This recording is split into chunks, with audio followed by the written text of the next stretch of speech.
Welcome to the fantasy audiobook, The Wind and the Eagle Wings at Hogwarts. Chapter 31. What happened? The sudden changes on the court made the players flying in the air a little confused. Quick, everyone, disperse. Captain Bruce was the first to react. He shouted loudly to ask the team members to avoid the broomstick that was emitting black smoke. Fortunately, there were quite well-trained Quidditch players on the field at this moment. They reacted to the captain's shouts and immediately accelerated their flight away from the broomstick. At this moment, Scott, who was standing in the stands, looked as sinking as water. Roger's broom was still flying in the air, following the second-year Chambers closely, making him unable to get away for a while. The black smoke coming out of the broom was getting thicker and thicker, and there were even a few sparks. Merlin, Chambers shouted in panic. Don't panic. Bruce, the captain and batsman, stepped forward, sped up to Chambers and tried to knock the broom away with his bat. Scott, Roger, who had landed on the grass of the stadium, raised his head and shouted. Scott chanted a spell, waved his wand vigorously, and pointed at a wooden bench in the front row of the stands. A startling eagle call sounded, and the wooden bench instantly transformed into a giant eagle that flew up, flying through the air like lightning, and reached Chambers and Bruce in the blink of an eye. The sharp eagle claws accurately grasped the out-of-control broomstick. The giant eagle flapped its wings and flew high into the sky with the broomstick. Well done, Scott. Roger jumped up and shouted excitedly. Well done. Bruce also raised his fist high. Marvelous. The players were getting ready to applaud. Bang. With a loud noise, in front of everyone's horrified eyes, the broomstick exploded violently, and the eagle conjured by Scott using the transformation technique was also blown to pieces. The transfiguration spell immediately lost its effect. The eagle turned into countless sawdust, falling from the sky together with the broomstick debris. Merlin's beard. Roger stared at this scene dumbfounded, with cold sweat breaking out on his forehead. Who is it? Bruce was also completely angry. This is murder. This is a murder against our players. Others also realized the seriousness of this matter at this moment, and fell to the ground on their broomsticks. Scott also ran off the stands with Milton. Why did this happen? Milton was panting after running. His eyes were red and he was still scared. But, it's good that you are here, Scott, it's good that you are here. Scott. Roger rushed over and gave Scott a hug. He was rarely incoherent. Oh, I don't know. How I can thank you, my brother. You saved my life. And me and Chambers. Bruce came over and patted Scott hard on the back. Thank you. Chambers, who looked pale, also thanked him. You're welcome. Scott patted Roger on the shoulder twice and pushed him away. He strode forward and picked up a piece of broomstick remnants from the ground. I think someone should notify our dean now, he suggested to everyone calmly, and the rest of the people can collect these fragments first and hand them over to Professor Flitwick for inspection. Yes, that's right. We must find out that fool who is secretly causing trouble. Bruce responded first. Chu, go ahead. Go tell Professor Flitwick what happened here. He said to Chu Jong, go there on a broom, don't worry about being deducted. No problem. Chu Jong forced a smile, got on his broom and flew towards the castle. Now, let us collect as many broom fragments as possible. Bruce ordered the others, remember not to use magic, so as not to affect the professor's judgment. Everyone responded and actively lay down on the grass to search. What do you think? Roger squatted next to Scott and asked him softly. Have you calmed down? Scott was still picking up the broom fragments with his head down. After calming down, do you feel that this matter is not as serious as Bruce said? Roger said affirmatively. Yes, now that I think about it, it took more than 10 seconds from the black smoke coming out of the broomstick to the explosion. Looking at the black smoke like this is like a reminder. Scott said, the guy who committed the crime is quite measured. He probably doesn't want to be imprisoned in Azkaban yet. Roger was stunned for a moment. You seem to know something, Scott. I have no evidence now. Scott smiled, but I believe the evidence will be found soon. Okay, Roger sighed, I believe you. Are you all okay? Professor Flitwick screamed. Chu Jong took him down from the sky riding a broom. Professor. The students immediately gathered around and started talking about it. Okay. Professor Flitwick waved his hand. Quiet. Davis, Trollope, you two come here first. Good professor. Scott and Roger stood up together and walked to Professor Flitwick.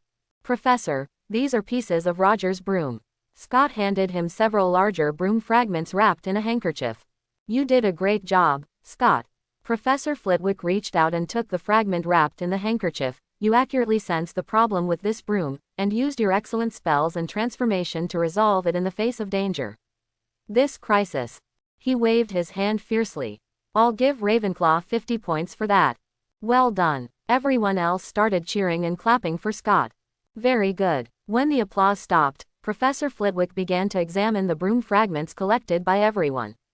He took out his wand and cast several different colored spells on the pile of fragments. This is very difficult, he said almost to himself. After all, the broom has been blown to pieces. It is difficult to detect what kind of manipulation it has done. Although he said this, Scott and others watched his movements carefully, waiting for his conclusion without any doubt. Let me think. Professor Flitwick thought for a while, and then used several strange spells in succession.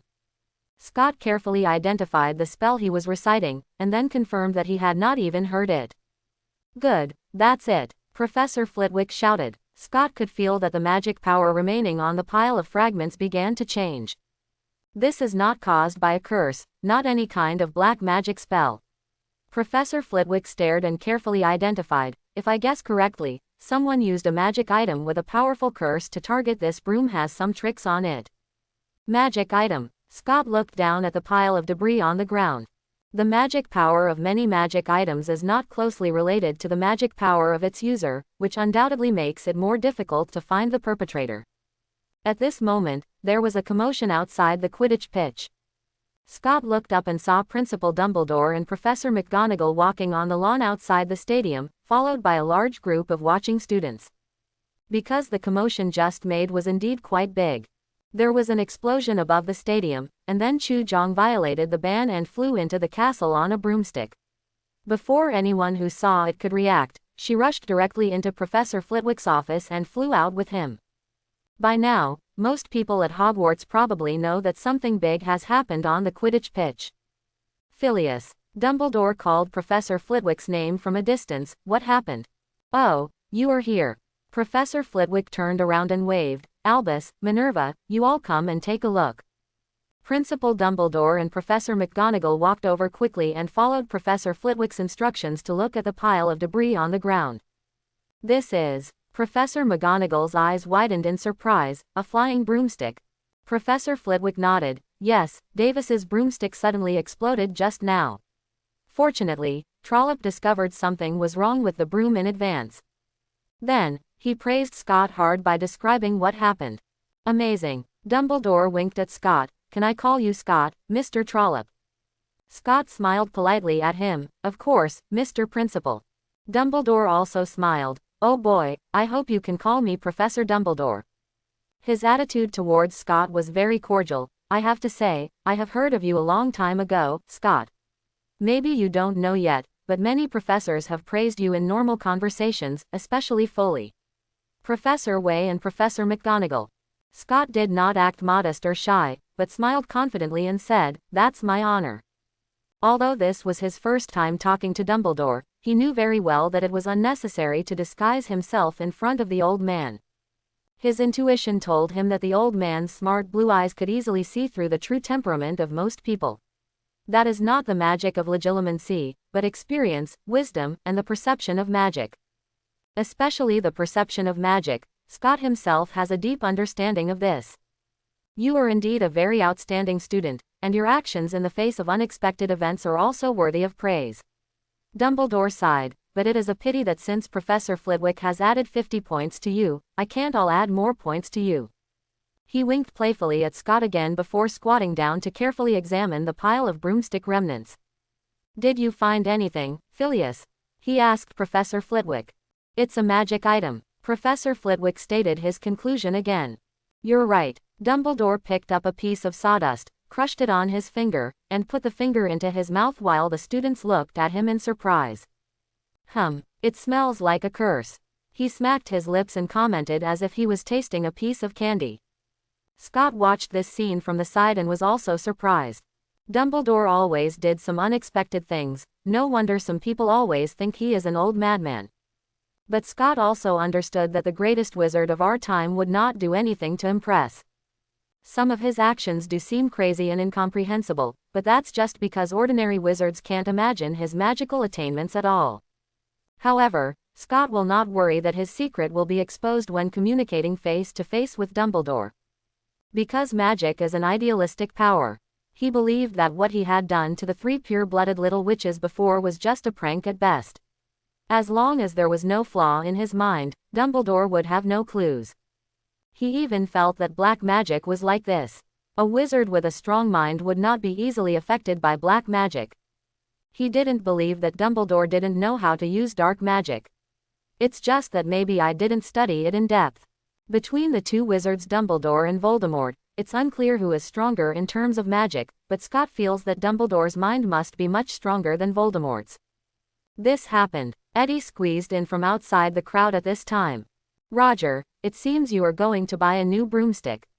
He deliberately joked to Roger. Maybe that's a good thing. Roger also laughed. It saves me from having to find excuses to ask my dad for galleons to buy a broom. What kind of broom are you going to change to? Eddie approached Roger and asked, how about Nimbus 2001? I don't think my dad would be that generous. Roger and Eddie joked a bit and seemed to be in a better mood. Just then, Dumbledore stood up. Mr. Davis, he asked Roger, I would like to know where you kept your broomstick before this. Put it in the dormitory, Professor, Roger replied.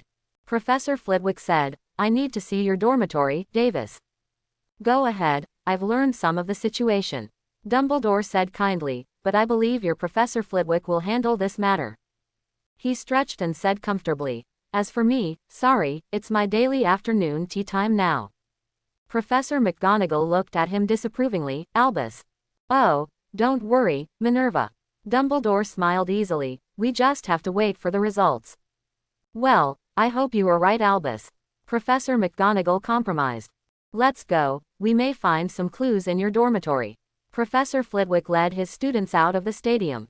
At this time, most of the students who had no classes in the school had probably gathered here. The excitement of the stadium was almost catching up with the official Quidditch game.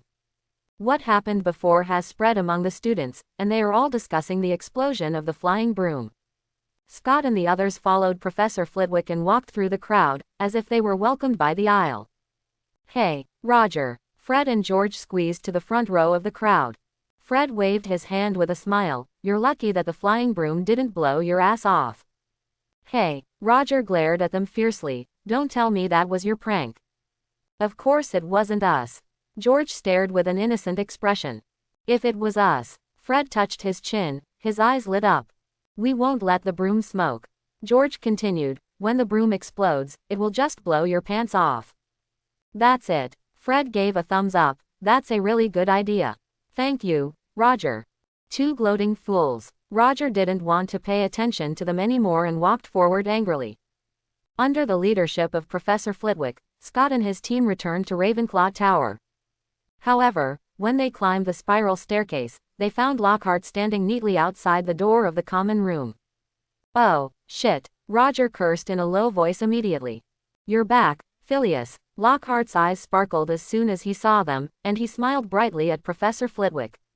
I feel the call of duty. I am needed here, a defense against the dark arts expert. You know, no one is better at dealing with this kind of thing than me. So I am waiting here in advance. He raised his chin proudly, as if waiting for Professor Flitwick's help. Professor Flitwick looked like he had stepped on a hot piece of dog shit. Probably because of the accidents that happened to Ravenclaw students one after another in the past 2 days, the professor was in an extremely bad mood. He could no longer maintain his self-cultivation in the face of Lockhart, a nuisance. This is an internal matter within Ravenclaw House, Professor Lockhart. Professor Flitwick said to Lockhart with a cold face, I think I am the dean of this house, and Dumbledore also took this matter to the next level. Leave it to me. Don't say that, Phileas. Lockhart's expression stiffened for a moment, and he grinned reluctantly, have you forgotten? I am also a Ravenclaw graduate. Yes, you used to be. Professor Flitwick raised his head and looked at him coldly, but now you are no longer. Without waiting for Lockhart to say anything else, he continued, "Your help is not needed here, Lockhart. No one other than the students and dean of the house has ever entered the common room of Ravenclaw House." There was obviously a huge difference in height between the two wizards, but the tall Lockhart was overwhelmed by the outburst of momentum from the short Professor Flitwick. He changed his mind almost immediately. "Okay, you're right, Phileas. We can't break the Ravenclaw tradition." In the crowd, Eddie gloated, "Madame Pomfrey went in yesterday." The students nearby who heard him muttered raised the corners of their mouths. Lockhart was still trying to save his face. "Of course, you must notify me if you need help. Please remember that a third-level medalist of the Order of Merlin and an honorary member of the Anti-Dark Arts Alliance is ready to serve you at any time." He bowed in a pretentious manner, and then left under Professor Flitwick's increasingly annoyed gaze. But when passing by Scott, he stopped and said something quickly. "Oh, Trollop, you did a great job today, didn't you? You stole the show in front of everyone. But I think you still have some room for improvement, and maybe you need the guidance of a senior person." Quote. Scott glanced at him in surprise. Lockhart's pretentious expression changed, and he finally turned around and left completely. Scott looked at his leaving back with indifferent eyes, and couldn't help but marvel at his shamelessness. "How dare he?" Roger said viciously. "He actually said that he was an expert in front of Professor Flitwick. This is nothing. You must know that he did a lot of stupid things to impress people when he was a student." Eddie was showing off the information he had found. "It's a pity that no one is interested in Lockhart's old news at this time." Scott pushed his shoulder. "Let's go, the door to the lounge is already open." "Okay, we'll discuss this later." Eddie shrugged regretfully. After entering the common room, Professor Flitwick first found the ghost lady wandering in the common room library. "Ms. Gray," he greeted her politely. Phileas, Ms. Gray, who was originally facing the bookshelf, turned around and looked at Professor Flitwick and the students gathered together. Her expression was cold, but there was a hint of curiosity in her eyes. "What happened?" she asked indifferently. "Oh, that's right." Professor Flitwick recounted what happened on the court. "I know what you want to ask." Ms. Gray shook her head. "I can tell you, no. No one outside the academy has entered here." Roger asked anxiously. "Then have you seen, who has entered our dormitory?" "I don't pay attention to the male students' dormitory." Ms. Gray looked at him coldly. Okay, Roger said weakly, "Thank you for your answer. I'm going to continue reading." Ms. Gray turned and stared at the bookshelf again, as if she didn't want to pay attention to them anymore. "Okay, don't disturb Ms. Gray anymore," Professor Flitwick said, waving to the other Ravenclaw students who had been following the group. "Everyone else, please disperse." But the students stood still and didn't move. Okay, you can wait for the results here, but don't all gather in Davis's dormitory," Professor Flitwick said helplessly. "Davis, take me to your dormitory." He waved to Roger. "Please follow me, Professor." Roger took the lead up the stairs leading to the boys' dormitory, with Professor Flitwick following behind him. Scott and several of his roommates also followed. As for the members of the Quidditch team, Captain Bruce stopped the others and followed them. Scott was the last one to walk. When he stepped onto the stairs, he turned his head and looked at Jacob in the crowd in the common room. At this time, Jacob, who was standing alone in the corner, was also looking at him. When their eyes met, Jacob quickly looked away. Scott curled his lips and turned to walk up the stairs. "Actually, I went back to the dormitory before going to the Quidditch field," he said to others, "but I just put down my textbooks in a hurry and left. I didn't find anything unusual.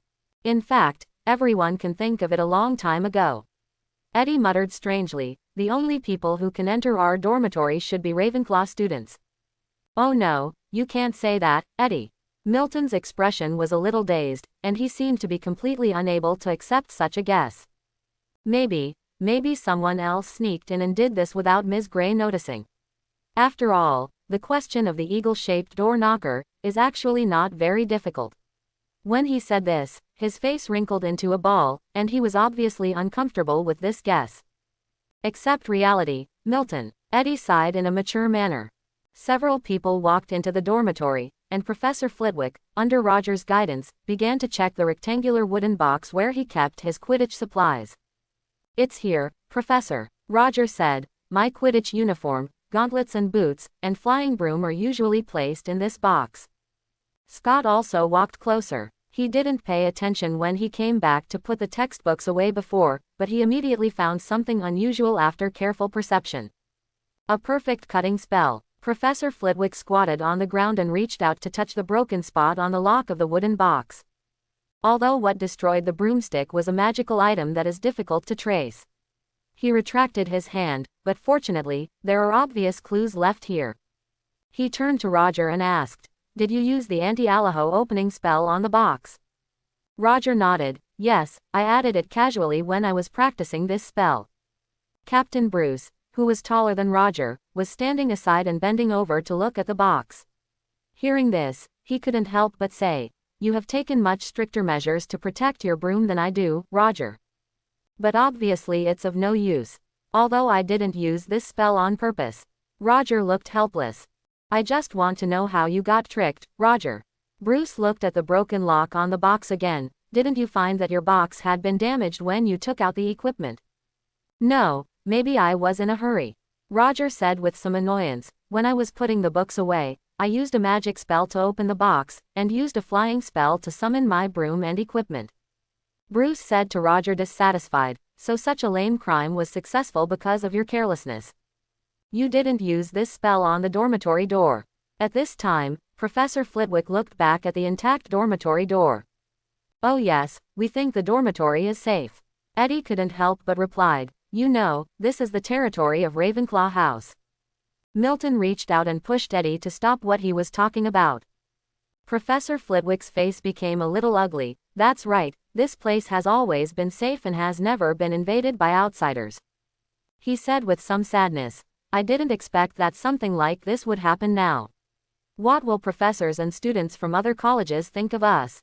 Seeing Professor Flitwick's sad look, Eddie immediately began to apologize in a panic. "I'm sorry, Professor, I meant." "No, you didn't say anything wrong, Mr. Carmichael." Professor Flitwick shook his head. He looked up at Scott. "Scott, come and see," he said. "There is still some magic left here, left by the cutting curse." He stood up and adjusted his robe. "These magic powers are too weak. If it were me, it would take some troublesome steps to confirm who left this spell. Maybe we would also need to gather all the students to do a test." Having said this, he shook his head and did not approve of this approach. "We cannot treat all students as suspects," he said to Scott. "If it is you, Scott, I believe you can directly determine who it is from the residual magic power." Scott nodded silently. He could indeed judge, or he already knew the answer. But he still crouched down and began to sense it at close range. At this time, Bruce was particularly shocked and asked, "Professor, do you mean that Scott's perception of magic is actually stronger than yours?" Scott's three roommates were surprised. Of course they knew that Scott had the ability to sense magic, but they never knew that his ability would surpass that of Professor Flitwick. "You know, there are rumors in the outside world that Professor Flitwick has a little bit of elf blood, but all Ravenclaw students know this is true." Because Professor Flitwick never shied away from this, he even took the initiative to talk about it to his students. "You know, goblins are magical creatures that are very sensitive to magic, which is why they are particularly good at making magic items. Professor Flitwick not only has the blood of goblins, but he is also a powerful master of magic. One can imagine how incredible it is that Scott's perception of magic surpasses that of Professor Flitwick. Yes, Scott can do it. Although I didn't tell the students in detail when Scott gave me the painting." Professor Flitwick never hesitated to praise his students. "I'm just saying that Scott does things that most adult wizards can't do. I don't want students to lose faith in that." "Then you are not afraid that we will lose confidence now?" Eddie couldn't help but muttered again. "I know you won't, I know you." Professor Flitwick finally smiled. "You are all Scott's good friends, aren't you? I think you will be happy for him." Just then, Scott stood up and turned around. "Oh, yes, of course we are good friends, and we can only be proud of him," Eddie said quickly. Several others laughed. Although he already knew the answer, Scott still checked it for a while. He said to Professor Flitwick, "Professor, I think I have confirmed who the other party is." After saying that, he couldn't help but look at Roger with a strange look. Roger was stunned by this sight, and he asked anxiously, "Who is it?" "Who?" Bruce also asked. He was very concerned about this incident that almost hurt his players. Scott didn't say anything, but walked to the bookshelf next to Roger's bed and took down a transparent divination crystal ball. "I remember that this crystal ball was given to you by Miss Dupin." He played with the divination crystal ball and smiled teasingly. When Roger heard this, his expression immediately became very exciting. "It's Lisa Dupin from the second year," Eddie whispered to Professor Flitwick, who didn't understand. He seemed to be suppressing a smile. Roger's ex-girlfriend. At this time, Bruce on the side couldn't help but started to snicker, and Roger even covered his face. "Mr. Davis." Professor Flitwick immediately screamed at Roger, "I remember Miss Dupin entered school last year, and she is only 12 years old this year." "Oh, Miss Dupin was only 11 years old when they dated last year," Eddie said, adding insult to injury. "This is ridiculous." Professor Flitwick was obviously even more angry.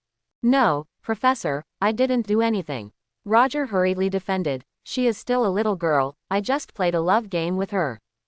Professor Flitwick asked angrily, "What else do you want to do?" "No, I didn't think about it." Roger shook his head desperately. Scott and several others looked at him with contempt. "No, you all know it." Roger looked at them quickly. "Scott, Milton, Eddie, you know the truth of the matter. I'm not that kind of person." Scott and the three of them couldn't help laughing for a while. "What's going on?" Professor Flitwick still stared at Roger. I can explain," Roger said loudly. "Very well, I will listen to your explanation here, Mr. Davis." Professor Flitwick stepped on Roger's box, turned around and sat on his bed and looked at him. Although Scott and the others knew the whole story, they didn't help him explain. The three of them, plus Bruce, also sat on the other beds, waiting leisurely for Roger's explanation. Scott also heard Bruce mutter under his breath, "No matter what, at least I can hear a wonderful story." Roger swallowed and began to talk about his love affair with an 11-year-old girl last year. It was after the first Quidditch match last school year. Roger began to tell the story between himself and Lisa Dupin. "Maybe my performance on the court that day was too charming."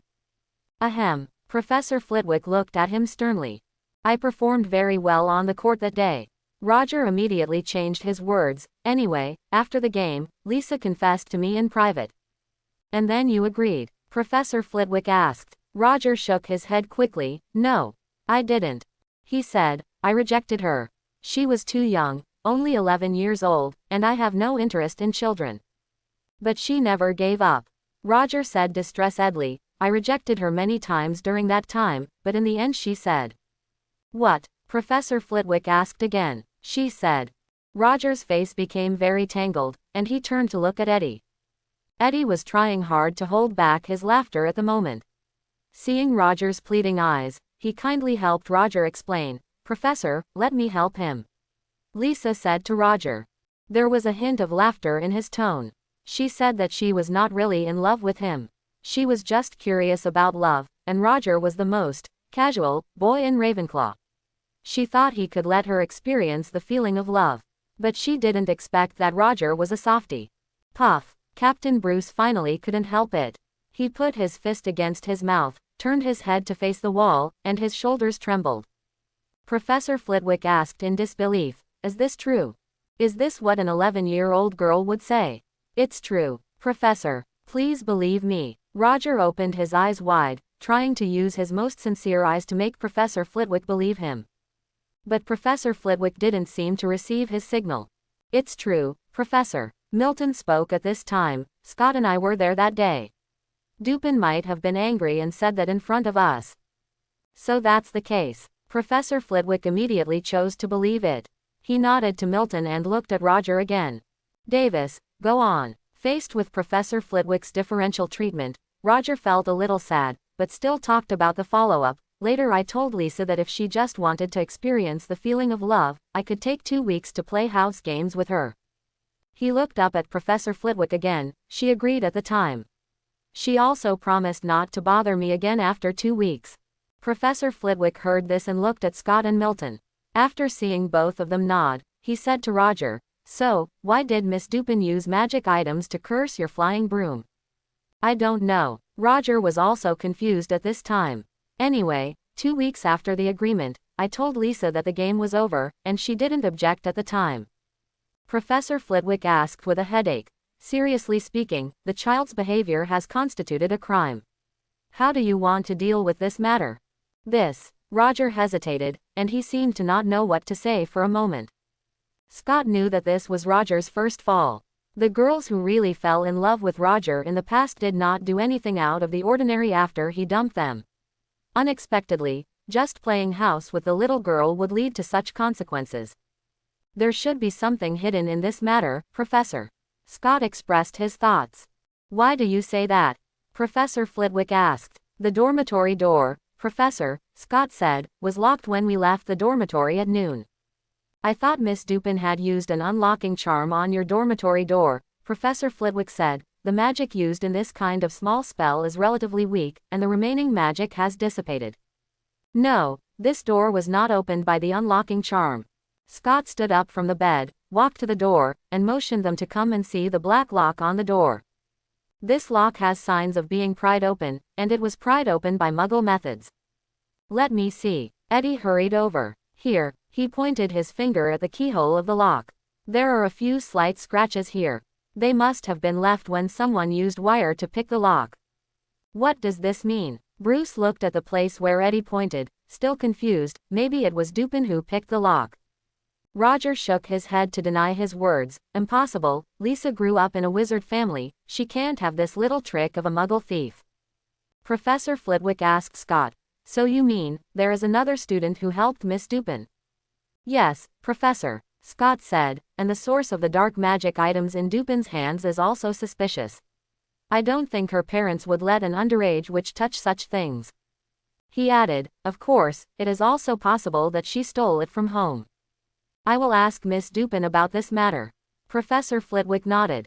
Let's go. He walked out of the dormitory first. I think this matter needs to be clarified as soon as possible, and give an explanation to the students. Scott and others followed behind him. When they arrived at the stairs leading to the common room, the students gathered in the common room immediately looked up, with curiosity flashing in their eyes. And Scott and the others immediately found Lisa Dupin standing in the crowd. This was a little girl with a somewhat ordinary appearance. The only bright thing was her blonde hair. But her hair was not so smooth, making her head look fluffy. She seemed to have noticed that Scott and the others were looking at her. In an instant, her face turned pale. Scott retracted his gaze, but found that Professor Flitwick was a little hesitant. Scott thought about it and understood why he was hesitant. He probably didn't want to ask the little girl in front of so many people. He was afraid that the child who had made a mistake would lose the opportunity to correct himself in the future. Professor. At this time, Roger suddenly said to Professor Flitwick, maybe we should go to your office to discuss this matter. Miss Dupin should thank you, Roger.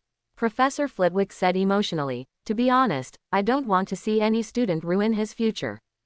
Roger was indeed soft-hearted. He forced a smile, it's nothing, Lisa is just too young. Scott stood by and did not make any comments on Roger and Professor Flitwick's decision. After all, Roger was the victim. And Dupin was nothing. Scott guessed that the little girl was probably just being instigated and used. Scott looked at Jacob in the corner of the lounge again. You can't run away, Scott mouthed to Jacob silently. Their eyes met. Jacob's eyes did not dodge this time. Roger and Professor Flitwick didn't want Dupin to lose his future because of this incident, and now they couldn't call her away in public. Classmates, I'm sorry. Roger took the initiative to speak to the Ravenclaw students who were waiting for the results. As a person involved in this incident, I request Professor Flitwick to keep the incident confidential. After hearing what Roger said, the students present looked at each other in surprise. They didn't understand why Roger, as a victim, would make such a decision. But Scott saw Lisa Dupin in the crowd whose eyes turned red instantly. She was staring at Roger with a complicated look of love and hate. Scott felt very weird. Before this, he had never thought that such complex emotions would appear in the eyes of a 12-year-old girl. This is too premature. At this time, Chambers, who had been frightened on the court, stood up and shouted dissatisfied, "No. You have no right to do this, Roger. That broom chased me half the court. Other members of the Quidditch team were also a little dissatisfied at the moment. They believed that Roger was not the only one affected by this incident. "This is a crime, Professor," one of the team members said. "Even if Roger wants to hide it, the laws of the magical world will not allow it. Do you want to protect a criminal?" "Roger." Chambers raised his head and stared at Roger. The veins on his neck popped out, obviously very angry. Facing the questioning from his teammates, Roger was a little overwhelmed and couldn't help turning his head to look at Professor Flitwick. Professor Flitwick was completely embarrassed at this time. Scott watched the farce with a cold eye, and couldn't help but secretly lamented that Professor Flitwick was good at everything, but he was too soft-hearted. In fact, now that this matter has spread throughout Hogwarts, it is no longer possible to hide it and get away with it. Now, if Professor Flitwick cannot make a decision earlier, this matter may affect his prestige as dean and professor. In Scott's view, Lisa Dupin should be held responsible since she did something wrong, regardless of the reason. Being young is no excuse to escape. Fortunately, Professor Flitwick was not the kind of person who was generous to others. He had only considered Roger's wishes before. Now that other parties involved in the team have different opinions, he will not ignore their ideas. Scott also noticed that although Captain Bruce, who had always stood aside, did not object to Roger's proposal, he did not stop the objections of other team members. "I did it." At this moment, the little girl's shrill voice came from the crowd, instantly drowning out the sounds of other students discussing in the lounge. "I did it. I cursed that broomstick." Lisa Dupin turned pale and screamed with her eyes closed. There was a sudden silence in the common room. The students nearby began to move away from her, and they all looked at her in surprise. At this moment, Scott lowered his eyelids. Just now, he had been staring at Dupin with a determined look, but he didn't expect that she would be unable to hold on so quickly. The psychological quality is not very good. However, now that she has spoken, the next step will be much easier. Scott didn't make a sound, but silently waited for the reactions of others. "Why did you do that?" Chambers walked up to Dupin and asked her angrily. Dupin still didn't open her eyes. She tangled her hair with both hands, squatted down and screamed, "It's Roger's fault. He's too carefree. I want to teach him a lesson." "You." Chambers glanced at the little witch squatting in a small ball on the ground in surprise, then turned to look at Roger with disdain. Roger almost endured the weird looks from everyone in the lounge at this moment. His retort blurted out, "No, I didn't." In an instant, the contempt in everyone's eyes became stronger and stronger. "Okay, I do have some philandering." Roger immediately changed his mind, "but you are the only one who cannot use this reason to attack me, Lisa." "Of course I can." Dupin suddenly raised his head, "You dumped me. That was my first love." After her words fell, the entire lounge fell into an eerie silence again. Several students did not even hold the books steady in their hands and let them fall to the carpet. Roger's face turned red and he said loudly, "What you said is completely different from the real facts." Scott and the two roommates next to him looked at each other for a few times, feeling dumbfounded for a moment. They felt that if Roger could not explain this matter clearly today, he might die socially. "Let me ask you, Lisa." Roger hurried down the stairs, and other students along the way moved out of the way, allowing him to go straight in front of Dupin. "Lisa," Roger said anxiously, "it was you who said it at the time. You said you didn't really fall in love with me, you just wanted to experience the feeling of being in love. It was only after you said this that I used to "I'll play love house with you this week." "Yes, that's what I said at the beginning," Dupin whispered while wiping his tears. Roger breathed a huge sigh of relief and asked again, "You agreed with this statement at the time, why do you say it now?" But didn't you say you liked me later?" Dupin looked at him with eyes red from crying. "We turned from a game into a real love." Roger's face wrinkled instantly. He suppressed his temper and explained in a gentle voice, "That's just love talk. Do you understand? Since it's a love game, of course I will play the role of a qualified boyfriend." Dupin was shocked when she heard Roger's explanation. She covered her mouth with her hands and tears began to fall from her eyes. Roger continued to ask patiently, "Besides, after those 2 weeks, when I told you that the game was over, didn't you have any objections?" I thought." Dupin couldn't stop sobbing and spoke intermittently. "I thought the end of the game meant the beginning of a formal relationship." She looked so sad. I gave you a divination crystal ball. Roger looked like he wanted to cry at this moment. I thought that was your thank you gift for the 2-week game. I thought, we were officially in love. Dupin began to cry loudly, but, a week later you found a new girlfriend. At this time, the tense atmosphere in the Ravenclaw common room was completely gone. The students were either sitting on the sofa or leaning against the wall, watching Roger and Lisa Dupin's performance with great interest, exclaiming in small voices from time to time, as if they were watching a stage play. Scott stood at the top of the stairs, calmly watching the farce going on in the common room below. Eddie whispered from the side, "Although Roger looks miserable, I don't know why, but I don't want to sympathize with him at all. He shouldn't have played any games with Miss Dupin." Milton said in his usual tone, "Love should be a romantic and beautiful thing.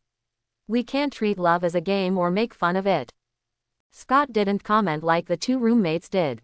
He only felt that Lisa Dupin's words were still full of flaws, and Roger seemed stupid because he hadn't gotten to the point after talking to her for so long. However, he had no idea of going up to help. Lisa Dupin was not an easy person to communicate with at first glance, and he always avoided such troubles. Therefore, everything depends on Roger himself. Fortunately, Roger was not a real fool. The shock of the sudden, public execution was too great, and he wanted to prove his innocence too quickly, which made him somewhat impatient.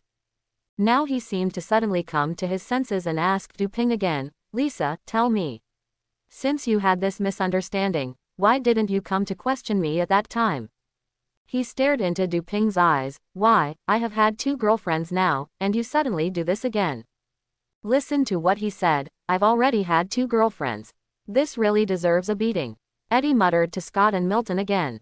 Of course, there were many boys muttering like him among the students present. Scott ignored Eddie's murmurs mixed with envy. He noticed that Lisa Dupin lowered her head again at this moment. She was avoiding Roger's eyes and pretending to refuse to communicate. "I don't think you thought like this last school year, Lisa." Roger seemed to be afraid of scaring the other person, and his tone became gentler. "Did someone say something to you that changed your mind?" Lisa Dupin just shook her head, seemingly not ready to respond to this question. Roger looked at her helplessly. "Okay, you don't want to say it. Then can you tell me where the dark magic item you used to curse the broom came from?" Lisa Dupin still lowered her head, her messy hair covering her face. She seemed ready to remain silent to the end to resist Roger's questions. Roger grabbed his hair in annoyance. He stood up and walked back and forth for a few steps. He stopped in front of Dupin and said again, "You don't want to say it, do you? Lisa, then tell me, before you go in, who helped you pick the lock of our dormitory when you cursed my unlucky broom?" The common room became quiet again as Roger asked questions one after another. Ravenclaw has no shortage of smart people. Most students had already sensed from Roger's question that this incident was not as simple as it seemed. So they all stopped watching the show and their expressions became serious. However, Lisa Dupin still remained silent. She squatted on the ground and huddled up, shaking her head, looking extremely pitiful.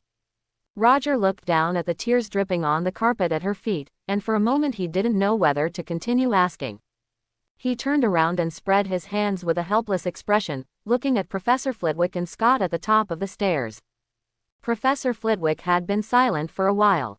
He always looked a little dazed when Roger and Dupin were talking.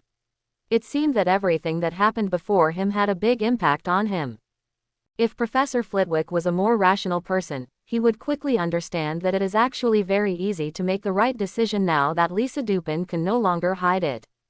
Because there is no other choice. Professor Flitwick is a smart wizard, and there is no way he would not have thought of this. But he was still struggling. But this is also the respectable side of this professor, Scott thought. Although he can't do it himself, it doesn't stop him from appreciating the kindness of others. However, when Roger turned around and looked over, Professor Flitwick seemed to finally come out of the tangle and made up his mind. Once he made up his mind, Professor Flitwick began to act decisively. He walked down the stairs to Lisa Dupin. "Miss Dupin." Professor Flitwick's voice was a little low, not as sharp as usual. Dupin couldn't help but tremble when she heard Professor Flitwick's voice, but she still didn't look up. Professor Flitwick paced in place. Whether it is possessing a dark magic item or secretly attaching a vicious curse to a classmate's broomstick, this is an act that violates the law. He said sadly. You should be grateful that you still have a chance, Miss Dupin. Roger didn't even want to expose you at the beginning. He thought you were too young. You should thank him for this. Now, all the Ravenclaw students are here. Professor Flitwick looked at the other students. Can anyone tell me what the Legal Enforcement Department of the Ministry of Magic will do to Miss Dupin if they find out about this? What's the punishment for what you've done? I know, Professor. A 7th grade boy stood up and said in a very calm and rational voice. Since Miss Dupin's behavior did not cause substantial harm to the victim, the most likely possibility is that Azka was about 3 months old. Imprisonment and a fine of 200 gold galleons. At this time, Lisa Dupin suddenly raised her head and looked at the 7th grade boy in disbelief.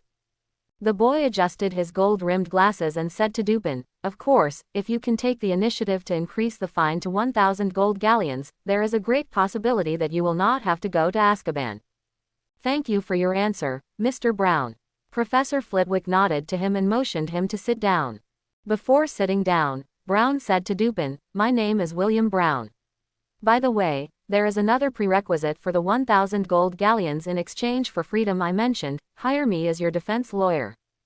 No, Lisa Dupin finally felt scared. She screamed, "No, I will not be imprisoned in Azkaban." Brown shrugged his shoulders, sat down, and did not respond to Dupin's shouting. At this time, Professor Flitwick said to Dupin, "I told you that you still have a chance, Miss Dupin. Remember, if you can prove that you did not play a major role in this incident, there will be a chance." I. Dupin's face turned pale, and he subconsciously turned his head to look at the corner of the lounge, his eyes locked on Jacob. "It was Jacob, he helped me pick the lock," she answered loudly. When Lisa Dupin's words came out, everyone's attention was diverted to the corner of the common room. Jacob Kent was standing there alone. Scott was still standing on the stairs, looking down at him. Facing Dupin's accusation, Jacob's expression changed immediately. His face turned pale, and he looked flustered and terrified. But Scott could see more. He saw Jacob's calm eyes and his magic power that was still calm. Has this kid anticipated the current situation? Or is this all in his plan? It seems that his previous judgment was a bit wrong. Scott narrowed his eyes and looked at the false expression on Jacob's face inquiringly. This kid might have deliberately exposed himself. Why? Scott waited expectantly. He wanted to hear what Jacob would say. "Mr. Kent," Professor Flitwick also looked at Jacob, "can you explain? Why did you do this?" "Miss Dupin asked me to help, Professor," Jacob said tremblingly. Jacob behaved just like when Scott first met him, looking like a timid boy. "No, he took the initiative to help me," Dupin retorted loudly. Interestingly, Scott raised the corners of his lips slightly and walked down the stairs slowly. At this time, Roger walked in front of Jacob and asked, "What about you?" "Jacob, if that was Lisa's request, why did you agree to her?" I thought she was just a prank. She said she was Davis's girlfriend." Jacob shrank and said with a crying voice. At this moment, Professor Flitwick's face changed again. He seemed to have thought of something, so he asked Jacob, "Mr. Kent was very close to Travers from Slytherin before, right?" No. Jacob shook his head quickly, and his face instantly became paler, as if he was very frightened.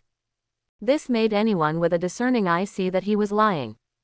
And it seemed that he was forced to lie. At this time, Scott had already walked down the stairs. He walked to a window and greeted Luna, who was sitting alone on the windowsill with her short legs swinging, softly. "Hey, Luna. There are 2 isolated students in the first year of Ravenclaw, the boy is Jacob and the girl is Luna." Every time Scott saw her, she was almost alone. "Hello, Scott," Luna responded in a low voice. She also raised her hand and waved, looking very happy. She seemed to be the only student present who was not paying attention to this incident. Scott noticed that she had been looking out the window seriously just now. At this time, Professor Flitwick's voice sounded again, "And you, Miss Dupin. I remember we discussed this matter before the first class this morning." "No, this matter has nothing to do with Miss Travers," Dupin suddenly screamed. Professor Flitwick did not comment on her words, but looked at Jacob again. "What do you say, Mr. Kent?" I, Jacob said. I, several times, but couldn't say more. Scott watched this scene with interest, turned his head and asked in a low voice, "What do you think, Luna?" Luna pursed her lips, stared at Jacob Kent and Lisa Dupin with wide eyes, and said in a vague voice, "Their brains have been messed up by harassment flies, and those invisible bugs even make them talk nonsense." Her words can be understood as she can see that Jacob Kent and Lisa Dupin are lying. Sure enough, this girl can see some things that ordinary wizards can't see. Scott thinks this should be a special talent. On the other side, Professor Flitwick probably didn't think about this matter in advance. It was also related to Jasmine Travers. He hesitated again for a few seconds and quickly made a new decision. "Mr. Davis, Mr. Kent, and Miss Dupin." He greeted the three students. "Next, you follow me to my office." And Scott noticed one thing from Professor Flitwick's attitude, that is, the professors seemed to attach more importance to Jasmine Travers's behavior of creating a small group than he thought. After all, in a sense, Miss Travers is also stronger than Voldemort. Unlike the Death Eaters, most of whom belong to Slytherin College, Travers's group has even spanned the other three colleges except Gryffindor. Of course, this is just Scott's guess. Professor Flitwick looked very serious at this time. At this time, the other students did not say anything against it. After they left, the Ravenclaw students gathered in the common room also dispersed calmly. This is also the norm of Ravenclaw College. Most Ravenclaws will not have much curiosity about things other than knowledge. When there is excitement, they will certainly choose to stop and watch, but they will never be too involved. Of course, except Eddie. After Professor Flitwick and the others left, Eddie and Milton also walked down the stairs. Scott. Eddie's eyes were full of curiosity for gossip. How did this matter involve Miss Poison Doll again? What is going on, do you know? Scott smiled at him meaningfully. You should find out the truth yourself, Eddie. Isn't that what you enjoy? Oh, I'll find out, Eddie said as if he was ready to take on the challenge. It seems that neither Kent nor Dupin are telling the truth. They are hiding something, Milton said softly, but their expressions and demeanor betray them.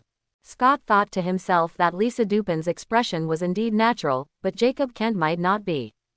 Scott originally thought that Jacob Kent would completely hide his role in this incident, but he did not expect that he would take advantage of the situation and expose himself. But at this time Scott had roughly guessed his intention. Their brains are messed up by harassment flies.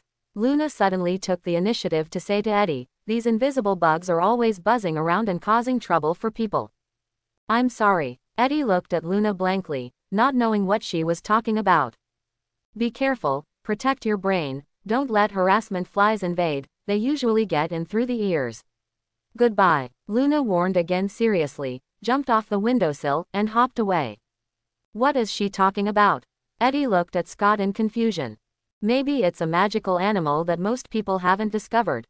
Milton was thinking about Luna's words, and seemed to want to believe her. Scott said to them, "I think Luna can see something special. You can understand it as the emotions of wizards. Harassment flies are just a romantic term. Not a real bug. Why does she take it so seriously?" Eddie complained. Scott smiled, because she believes it herself. In the Ravenclaw common room, Scott and his two roommates were still standing in front of the window. "Do you think Dupin will really be taken to Azkaban?" Milton asked Scott and Eddie. "No, Milton." Scott smiled. "Didn't Brown say that since no substantial damage was caused, Miss Dupin could escape the trip to Azkaban as long as she had enough gold galleons?" Eddie continued, "Obviously, Dupin's family will not let her be taken to Azkaban. They should have the ability to do so." "The surname Dupin is not a pure-blood family, right?" Milton asked. Scott also looked at Eddie. Eddie, who never disappoints in this regard, really knows the answer. He answered fluently, "Of course not. Their family is an emerging wizard family, but they are trying to get closer to those pure-blood families." "An emerging wizard family that is getting closer to pure-blood families." Scott said this with a playful tone. He thought it was absurd. The so-called emerging wizard families were probably muggles or half-blood wizards a few generations ago. I don't think those stubborn pure-blood families would easily accept them. "You're right, Scott." Eddie also laughed, "but as far as I know, some of these so-called emerging wizard families are like this. They dream of marrying wizards from pure-blood families. They think this is. At this point, he made double quotation marks with both hands, a way to improve bloodline. When he talked about this topic, he couldn't help showing a look of contempt on his face. Scott just found it funny. I don't think any pure blood family would be willing to marry them. He really didn't expect that there would still be such a group of wizards in the current magic world with opposing bloodlines. It seems that his understanding of the magic world is not deep enough, Scott thought. But Eddie is also a talent, and he can find out more than just gossip. At this time, Milton, who had been silent just now, suddenly said, "These emerging families have always been marrying with the same families." His tone was a little stiff. They now look down on new muggles or half-blood wizards, just like pure-blood families look down on them. The expression on Milton's face changed, revealing Milton's contempt. After all, they believe that after several generations of wizards and wizards have combined, their family members can also be called real pure blood. But in the final analysis, they are just a group of poor people who are not accepted. Scott and Eddie did not expect to hear such straightforward sarcasm from Milton. Although Milton's contempt was so sharp that Roger even called it a kind of magic, the sarcasm in Milton's words was indeed rare. They could see that Milton was a little bit wrong. This might be related to the family he came from, so Scott and Eddie tacitly did not ask. But Milton was a boy who was very sensitive to emotions. He smiled at Scott and Eddie and took the initiative to say, "My father was born in such a family. Because he married my mother, a Muggle woman, my grandfather didn't like our family very much." Hearing this, Scott began to worry that Milton would cry again. But Milton seemed to be used to it, and he was surprisingly strong. He even joked, "But fortunately, such a family can't even write a family tree on a palm-length parchment, so we don't have to worry about being kicked out of the house." However, such a topic was still embarrassing after all, and Scott and Eddie didn't know what to say to comfort him for a while. Fortunately, the arrival of a silver bird relieved Scott from the embarrassment. "It's Professor Flitwick's Patronus," Milton exclaimed. "This is a silver hummingbird, only as long as Scott's finger," and Professor Flitwick's voice came out of its mouth. "Sorry, Scott, it seems that you have to come to my office too. This matter seems to involve you." After saying this, the hummingbird summoned by the Patronus spell immediately dissipated. As expected, Scott smiled slightly. "What's the matter? Why did the professor ask you to go?" At this time, Milton and Eddie looked at him curiously. "I don't know either." Scott shook his head, "But I think I'll get the answer soon, so see you later." He turned and left the common room. Professor Flitwick's office is on the 8th floor of the main building of the castle, not far from the Ravenclaw Tower. But if you take the regular route, Scott needs to climb down the tower first, and then climb up to the 8th floor from the stairs of the main building.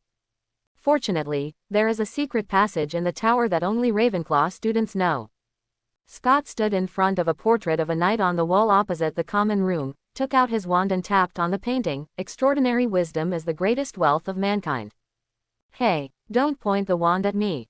The knight in the portrait glared at him and turned to avoid the wand. At this time, Professor Flitwick's voice came from the portrait, "Is it Scott? Come here." A wooden door appeared on the stone wall behind the portrait. Scott raised his hand and pushed open the door and walked into the secret passage. That's right, this secret passage requires Professor Flitwick's approval to open, so Ravenclaw students still have to climb the stairs to enter and exit the tower on weekdays. "Hey, boy, where are you touching?" The knight in the portrait began to complain again, but Scott ignored him and closed the door to isolate his complaints. He walked through the secret passage and opened a similarly wooden door on the other side. What appeared in front of him was the interior of Professor Flitwick's office. "Professor." Scott walked out of the secret passage and came to Professor Flitwick's desk. "Scott, you're here." Professor Flitwick pointed to the side. "Come here, sit down here." Scott thanked him and sat down on the single sofa. "Professor, you said this incident is related to me, what do you mean?" he asked curiously. At this time, the 3 people who came to the office with Professor Flitwick were all there. Roger sat next to him, while Lisa Dupin and Jacob Kent sat on the sofa opposite. "Oh, Scott, this statement came from Mr. Kent." Professor Flitwick turned to look at Jacob. Yes. Yes. Jacob glanced at Scott timidly and said in a trembling voice, Miss Travers originally wanted to take revenge on Mr. Trollope and Mr. Davis at the same time, but Miss Roll, who was responsible for revenge on Mr. Trollope, had an accident. Scott looked at Jacob with a smile, and raised his eyebrows slightly when he heard this. Is this, already a confession? Revenge? He asked, pretending to be confused. I don't remember when we offended that Miss Travers. After Scott raised the question, Roger followed suit and said, I'm confused too. I don't remember any interaction between us and that Miss Travers. Jacob raised his head and glanced at the two of them, then lowered his head again and remained silent. Lisa Dupin, who was sitting next to him, glanced at Professor Flitwick secretly, as if she was about to speak but hesitated. It seems you may know the answer, Miss Dupin. Scott's eyes turned to Dupin. Professor Flitwick also said, if you know something, you'd better tell us, Miss Dupin. His expression was very serious at the moment. And Mr. Kent, only by knowing all the truth can I determine your punishment. Lisa Dupin flinched and said anxiously, Miss Travers said you shouldn't meddle in Jacob's business, and looked at her with that condescending look. So that's what happened. Scott nodded clearly. Facing Professor Flitwick's questioning gaze, he stood up and bowed slightly. Please wait a moment, Professor, I want to ask Jacob some questions. Professor Flitwick nodded and made a, please, gesture. Scott smiled gratefully at Professor Flitwick and sat down again. Jacob, I hope you can answer me truthfully. He said to Jacob, what is the truth about what happened on the night of the school dinner? And why did you hang out with Travers and Roll again later? Together. This thing starts from my trip to Diagon Alley before the start of school. Jacob still lowered his head, but honestly began to talk about his experience. Because of sobbing from time to time, his voice was a little choppy, but he expressed it clearly enough. He met Jasmine Travers in Diagon Alley during the summer vacation. At that time, Jacob bought a box of ice cream at Florin's soda shop and spilled the ice cream on Travers in the crowd. I apologized to her immediately, and she smiled and said it didn't matter. Jacob said, oh, Professor McGonagall, who led us to Diagon Alley, was also there, and she used magic to help Travers clean up his clothes. Quote. For Jacob at the time, this incident was just a small episode, and he didn't take it to heart after that. Unexpectedly, he met Travers again on the express train heading to Hogwarts before school started. But this time, Travers completely lost the cordiality and friendliness that greeted him during the summer vacation. I still wanted to be friends with her, but she looked at me like I was a bed bug, Jacob said.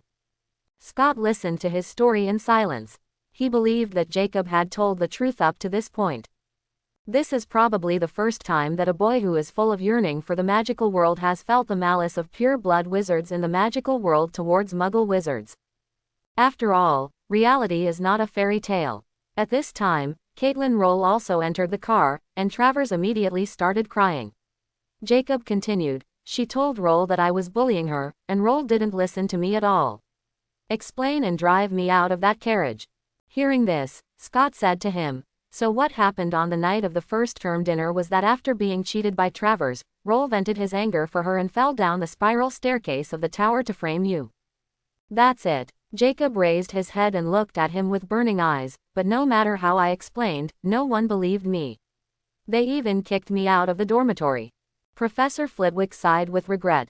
Oh, several prefects have reported this to me, and Miss Crevett said it might have been an accident.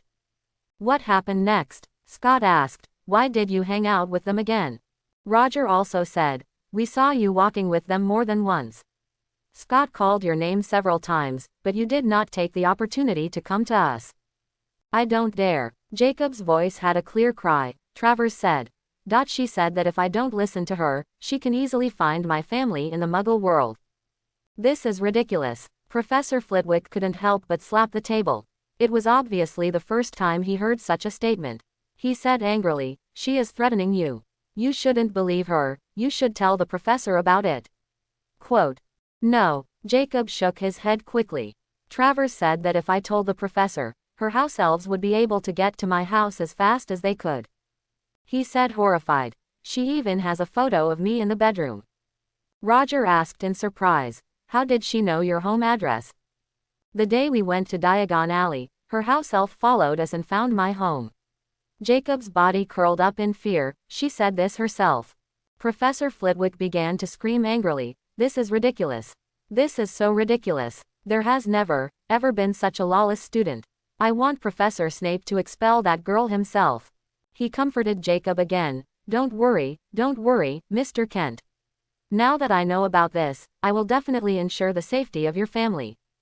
Lulu. He stretched out his hand and snapped his fingers. There was a popping sound, and a house elf appeared in the office. It was wrapped in a clean tea towel, with green eyes as big as tennis balls, and bowed to Professor Flitwick. Dear wizard, Lulu is at your service. It spoke in a very excited voice, as if it felt that being called by a wizard was a great honor. I need you to protect a family, Lulu. Professor Flitwick said to it. If other house elves appear near that family, you drive them away. Lulu immediately screamed and agreed. Protect a family. No problem, Lulu will do it. Lulu will drive away all the bad elves. Now, write your home address on this paper, Mr. Kent. Professor Flitwick pointed to the parchment on the table and said to Jacob. Jacob immediately stood up and picked up the feather pen on the table and began to write. He cried and said excitedly, thank you so much, Professor. Professor Flitwick handed the written note to Lulu and said to Jacob, don't worry, only Lulu and I can see the note. Jacob said in panic, no, I'm not worried, you don't have to do this. No need to say more, it's decided.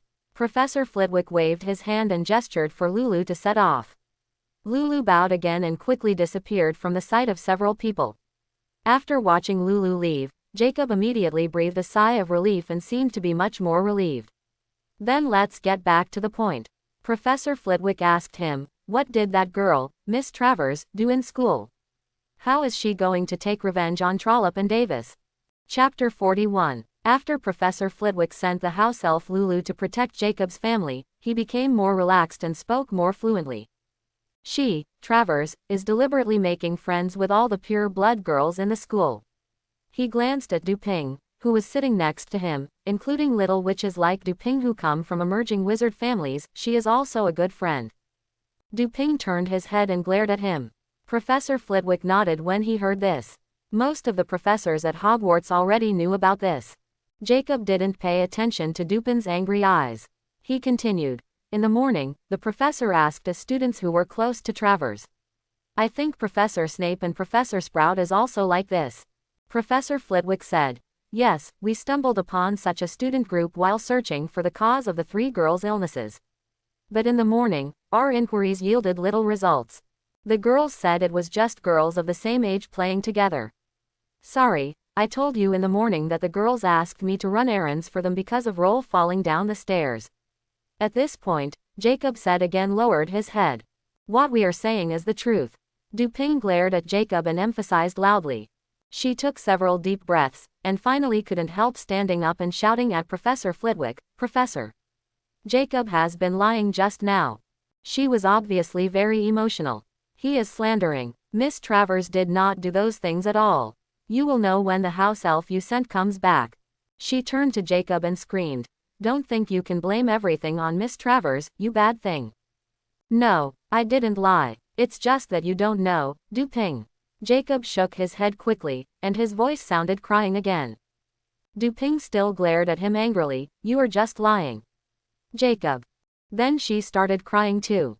Miss Travers just wants to unite the students in the four houses of Hogwarts. She will choose to make friends with the pure blood girls in the lower grades first, because this is only the first step of the plan. And there's no choice, right? Her expression looked simply aggrieved. Scott leaned back on the couch and rested his head on his hands. He listened to what Duping said and found it quite interesting. The same thing, viewed from different angles, produces completely different perceptions. Jasmine Travers, a master showman. Scott was ashamed of himself. At least, when he was really 11 years old in his previous life, he could only pretend to play. Poor Miss Travers, she is so kind and wonderful. She has never looked down on you because you are a muggle wizard. She is even lying in the hospital because of illness.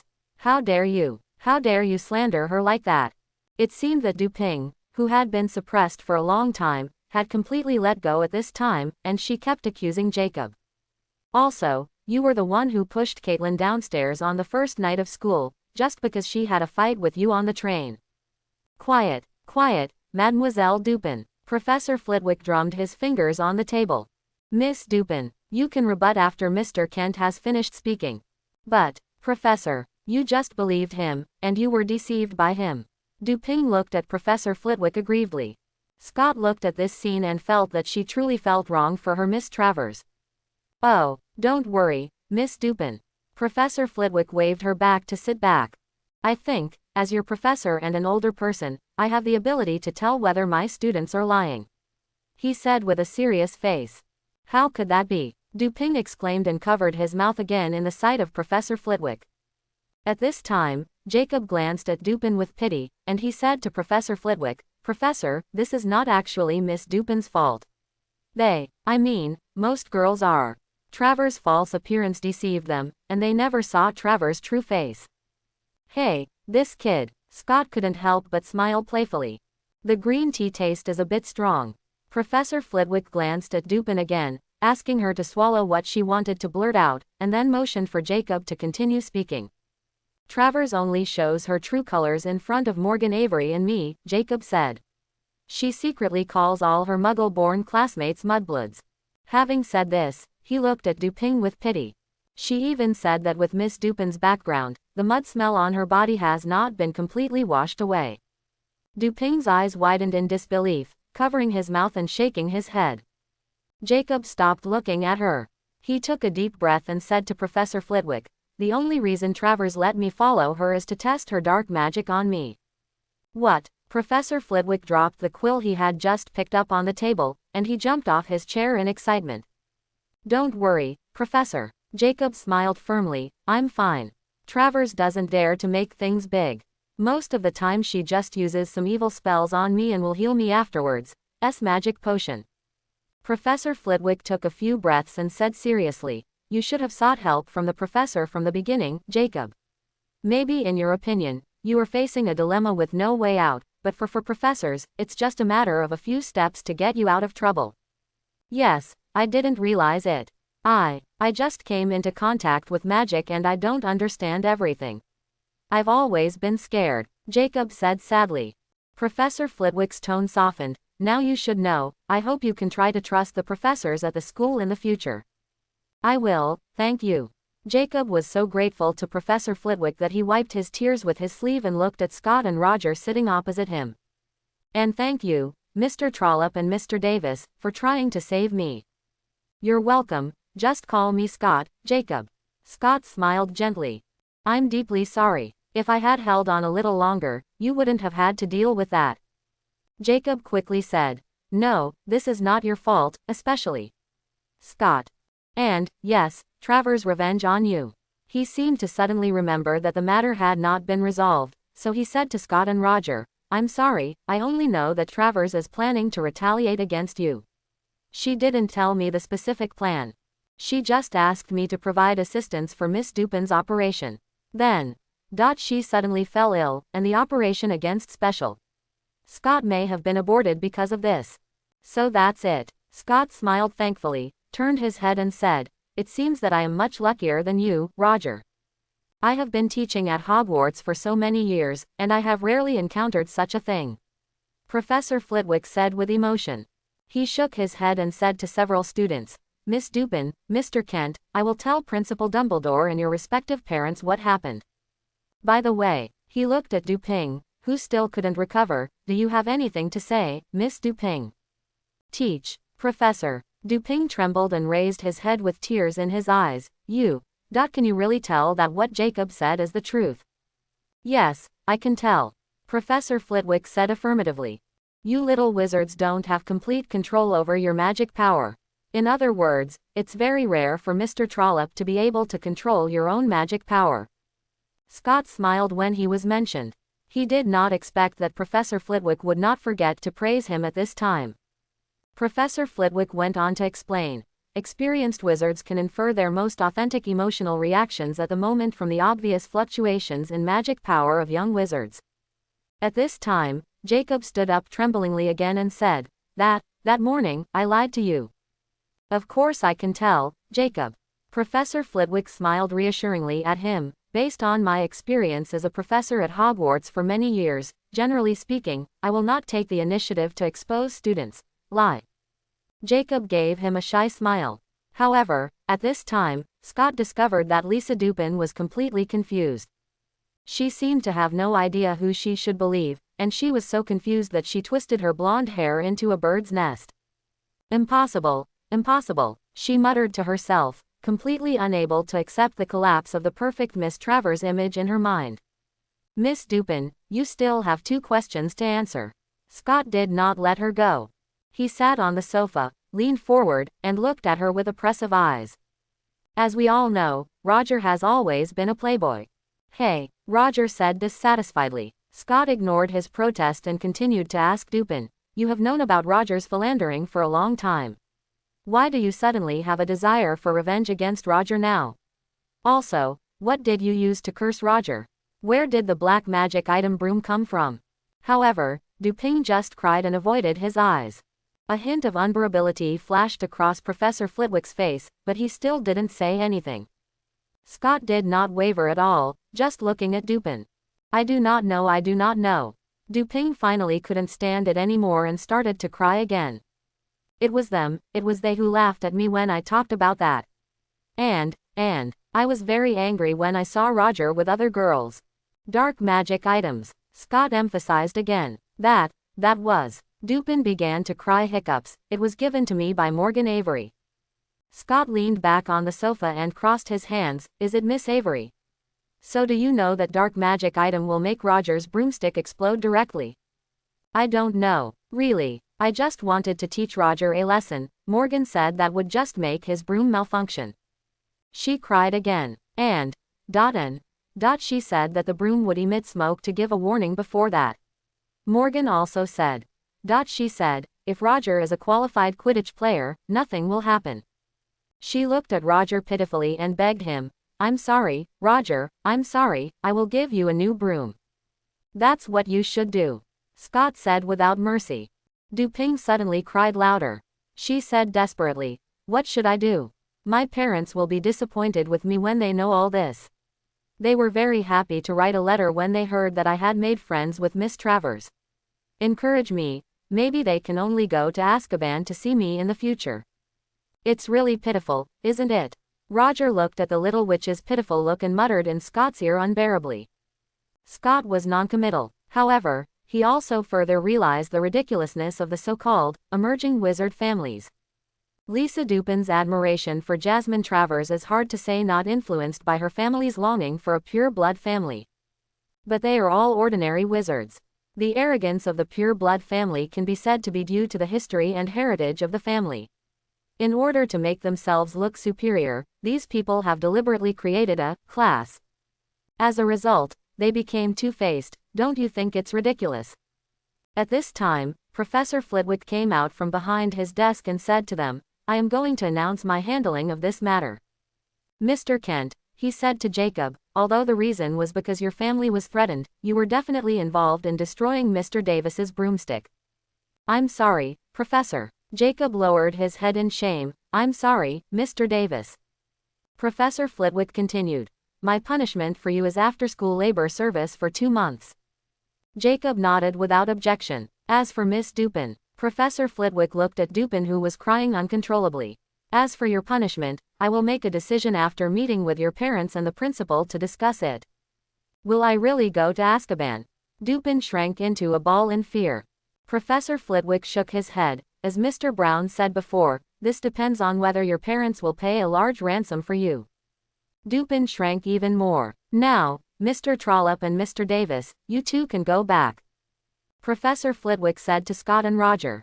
I will take Miss Dupin and Mr. Kent to the principal's office. Okay, Professor. Scott and Roger stood up from the sofa and walked out of Professor Flitwick's office. The two walked through several corridors and came to the staircase of the main building of Hogwarts Castle, which was always changing irregularly. I forgot one thing, Scott said suddenly. What? Roger asked. I heard from the Weasley twins the other day that someone gave me an ugly nickname. Scott's expression immediately became ugly when he talked about this. Roger showed an interested look. What kind of nickname? You don't need to know.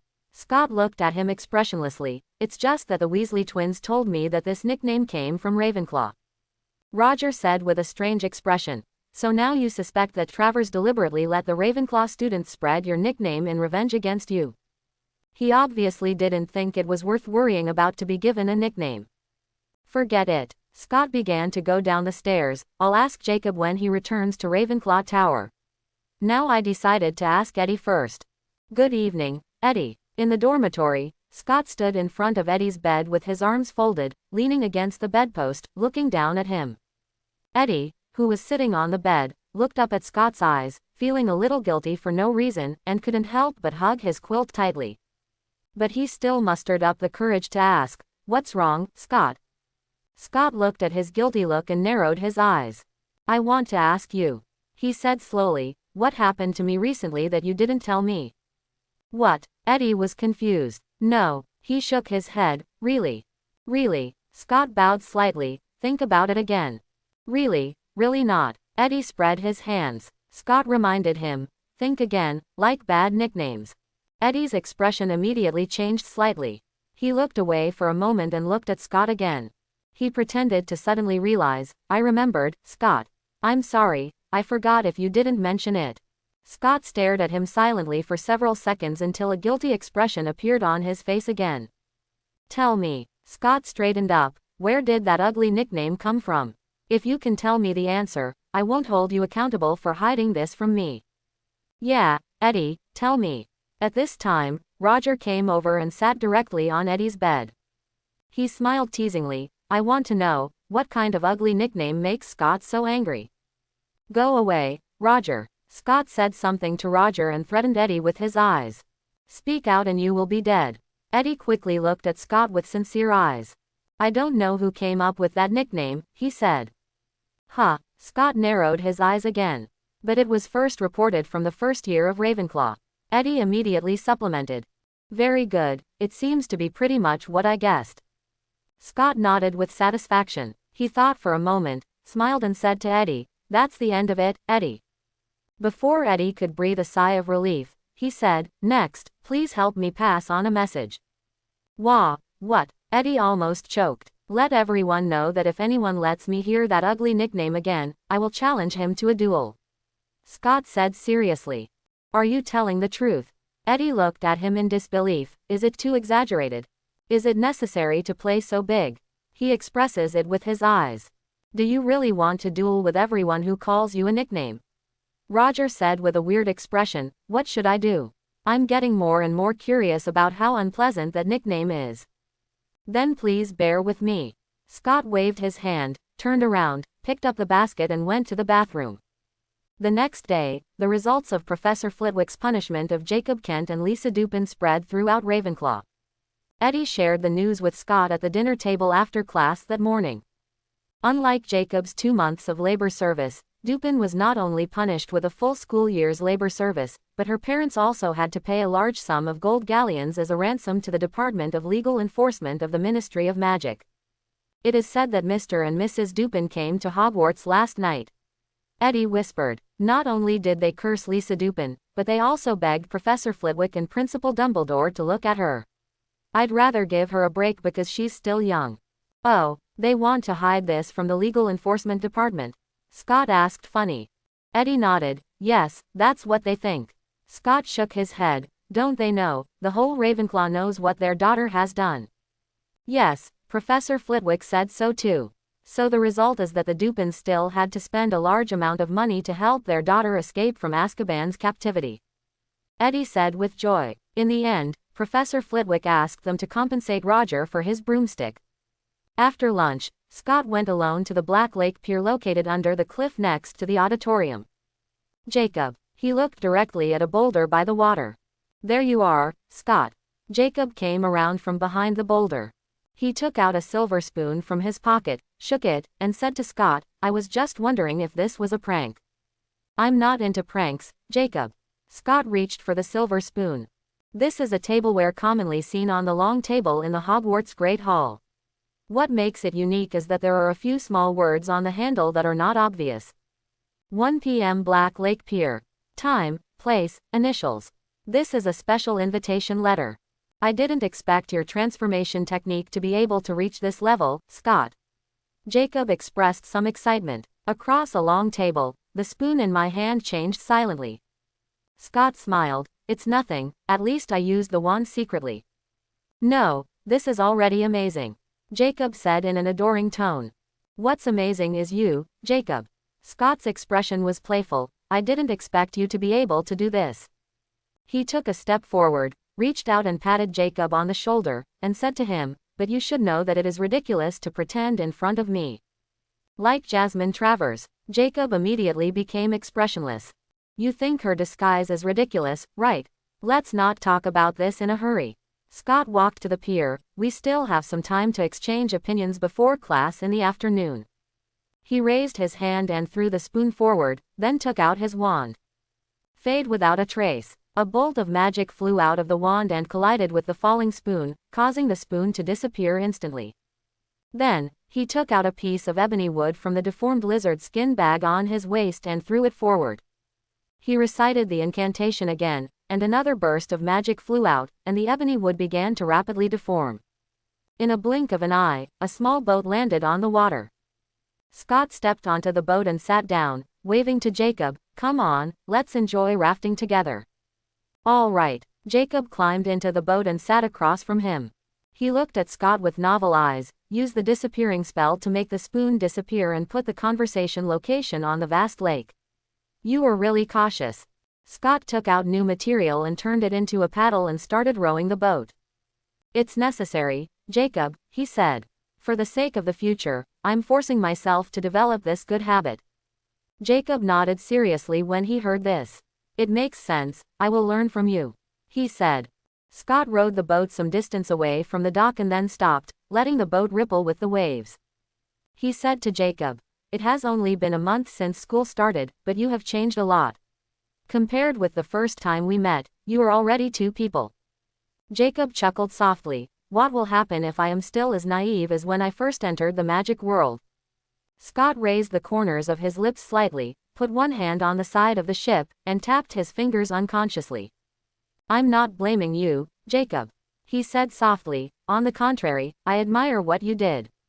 Jacob didn't show any surprise. He looked at Scott calmly. I know, he said. You originally planned to expose me completely, but then you changed your mind, didn't you? Scott agreed with his judgment without hesitation. You were right. At this moment, he suddenly raised his head and waved to the Weasley twins who were waving to him on the shore of the lake in the distance. Then, he continued to say to Jacob, I did not choose to expose you later because it involved a position issue. Pure-blood wizards and muggle-born wizards? Jacob asked clearly. Scott nodded. Originally, I thought you chose to side with Jasmine Travers. At this point, he laughed again. I didn't expect that I was wrong this time. In response, Jacob sneered several times. I know very well what they think of muggle-born wizards. Besides, I didn't come here to learn how to be a house elf. Scott then talked about what happened the day before. Now that I think about it, you should have contributed to Duping being exposed so easily, right? The flaws left by her sneaking into our dormitory were too obvious. He clapped his hands and said, you should have been waiting for such an opportunity, and it just so happened that the three Travers fell ill and gave you the opportunity. Jacob did not hide anything. Yes, I kept urging Dupin at that time, which aggravated her nervousness, so in panic, she chose to use a cutting spell to open Davis's box. I thought Davis would find something wrong when he saw the box, but I didn't expect him to actually ride on the broom. He shook his head. Anyway, it was you who chose Dupin as the professor to understand the whole thing. Well done, Jacob, Scott clapped softly. Originally, I thought that although you might have been forced at first, you simply chose to become Travers' follower later on. If you don't have the will to save yourself, of course I won't go out of my way to save you. This is something I didn't do later. Ignore your reasons. At this point, he paused and quickly took out his wand.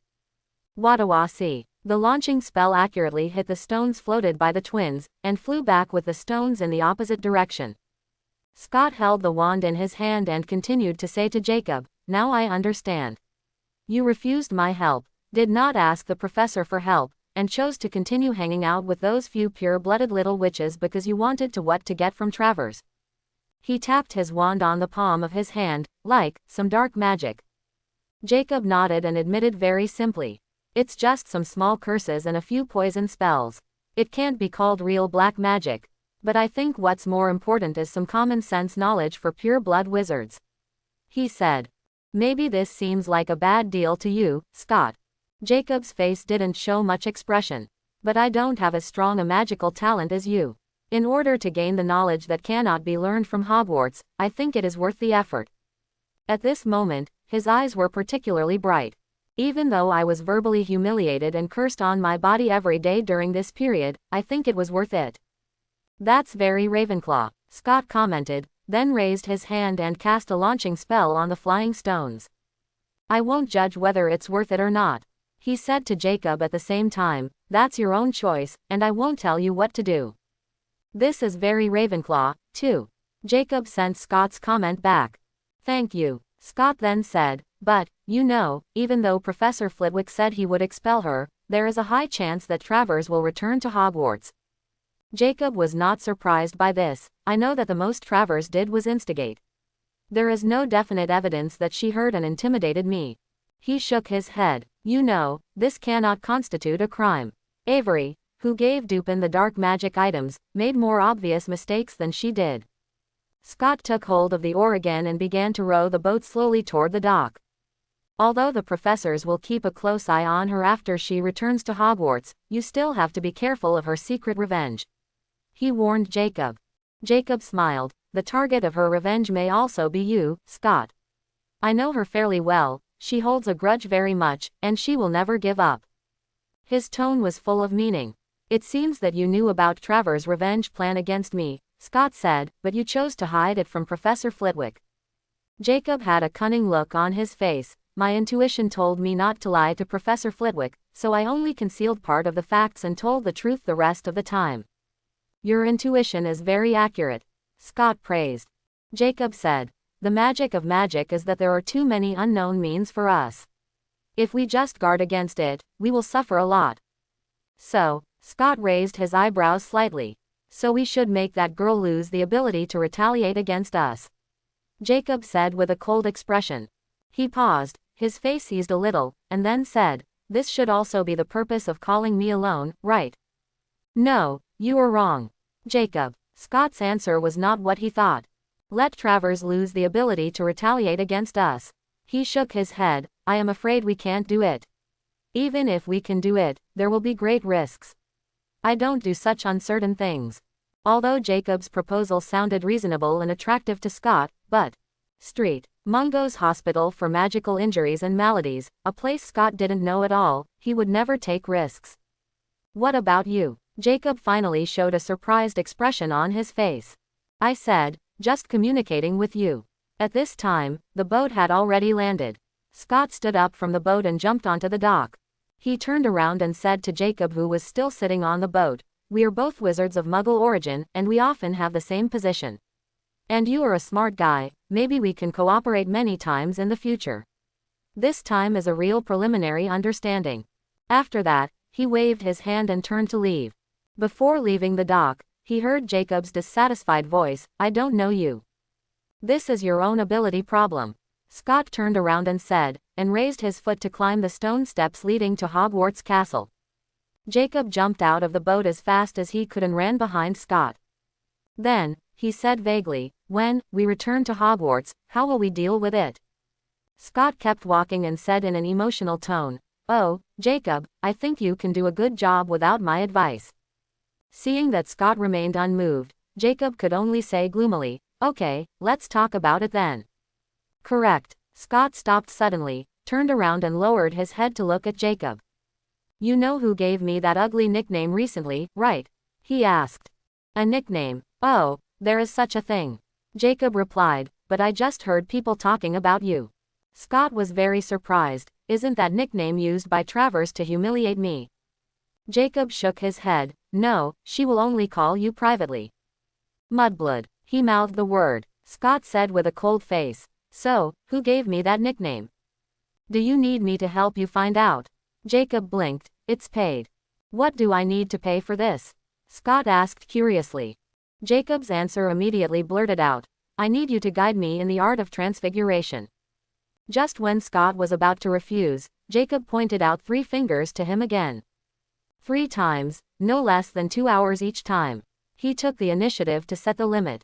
Scott retracted his refusal and nodded in agreement. It seems you know how to measure things. Okay, deal. Jacob smiled happily. I will find out. Scott said with satisfaction. I will wait for you to bring me the answer. After returning to the castle, Scott took out his pocket watch and checked the time, then separated from Jacob and rushed to the Transfiguration classroom alone. When he sat in the Transfiguration classroom and met Professor McGonagall's gaze, he was shocked to realize that he had forgotten Professor McGonagall's birthday gift. He quickly recalled the date. Fortunately, it was October 1st, 3 days before Professor McGonagall's birthday. He breathed a sigh of relief and smiled at Professor McGonagall with a natural expression, not letting her see his guilty conscience. This lesson is about turning a hedgehog into a pincushion. Scott completed the transformation as quickly as possible. After adding 2 points to Ravenclaw, he began to think about birthday gifts. Unfortunately, until the end of Get Out of Class, he still didn't come up with any good ideas. After dinner, Scott returned to his dormitory and asked his 3 roommates to help him come up with ideas. He first described the problems he faced, and then said to Stressedly, the main thing is, although I feel that I am a bit boastful when I say it, I still have to say that it is mainly because the birthday gift I gave Professor Flitwick was too big. Amazing. When he said this, only Milton showed his approval. But Scott didn't care about the opinions of these 2 guys, Roger and Eddie, because he thought they had no artistic talent. He continued, do you think it would be perfunctory if I gave Professor McGonagall the same painting? If I can't give him the same painting, then what gift can compare to the originality of that painting? After hearing his troubles, Milton immediately nodded empathetically, you're absolutely right. Then he started thinking seriously for Scott. But Scott didn't want to let the other 2 absent-minded people go.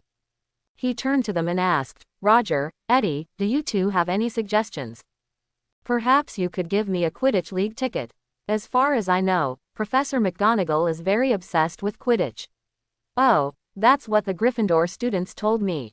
Roger was still unsure at first, but then he became more confident as he spoke.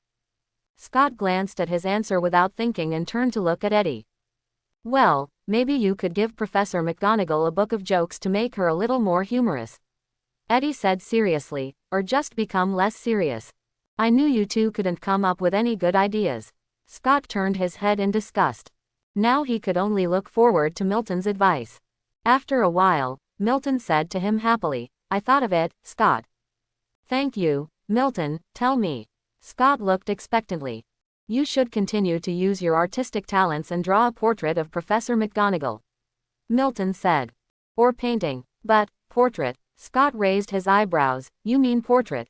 Milton nodded repeatedly, yes. But the colors used in this portrait must have the same expression as the painting you gave to Professor Flitwick. Scott understood what he meant.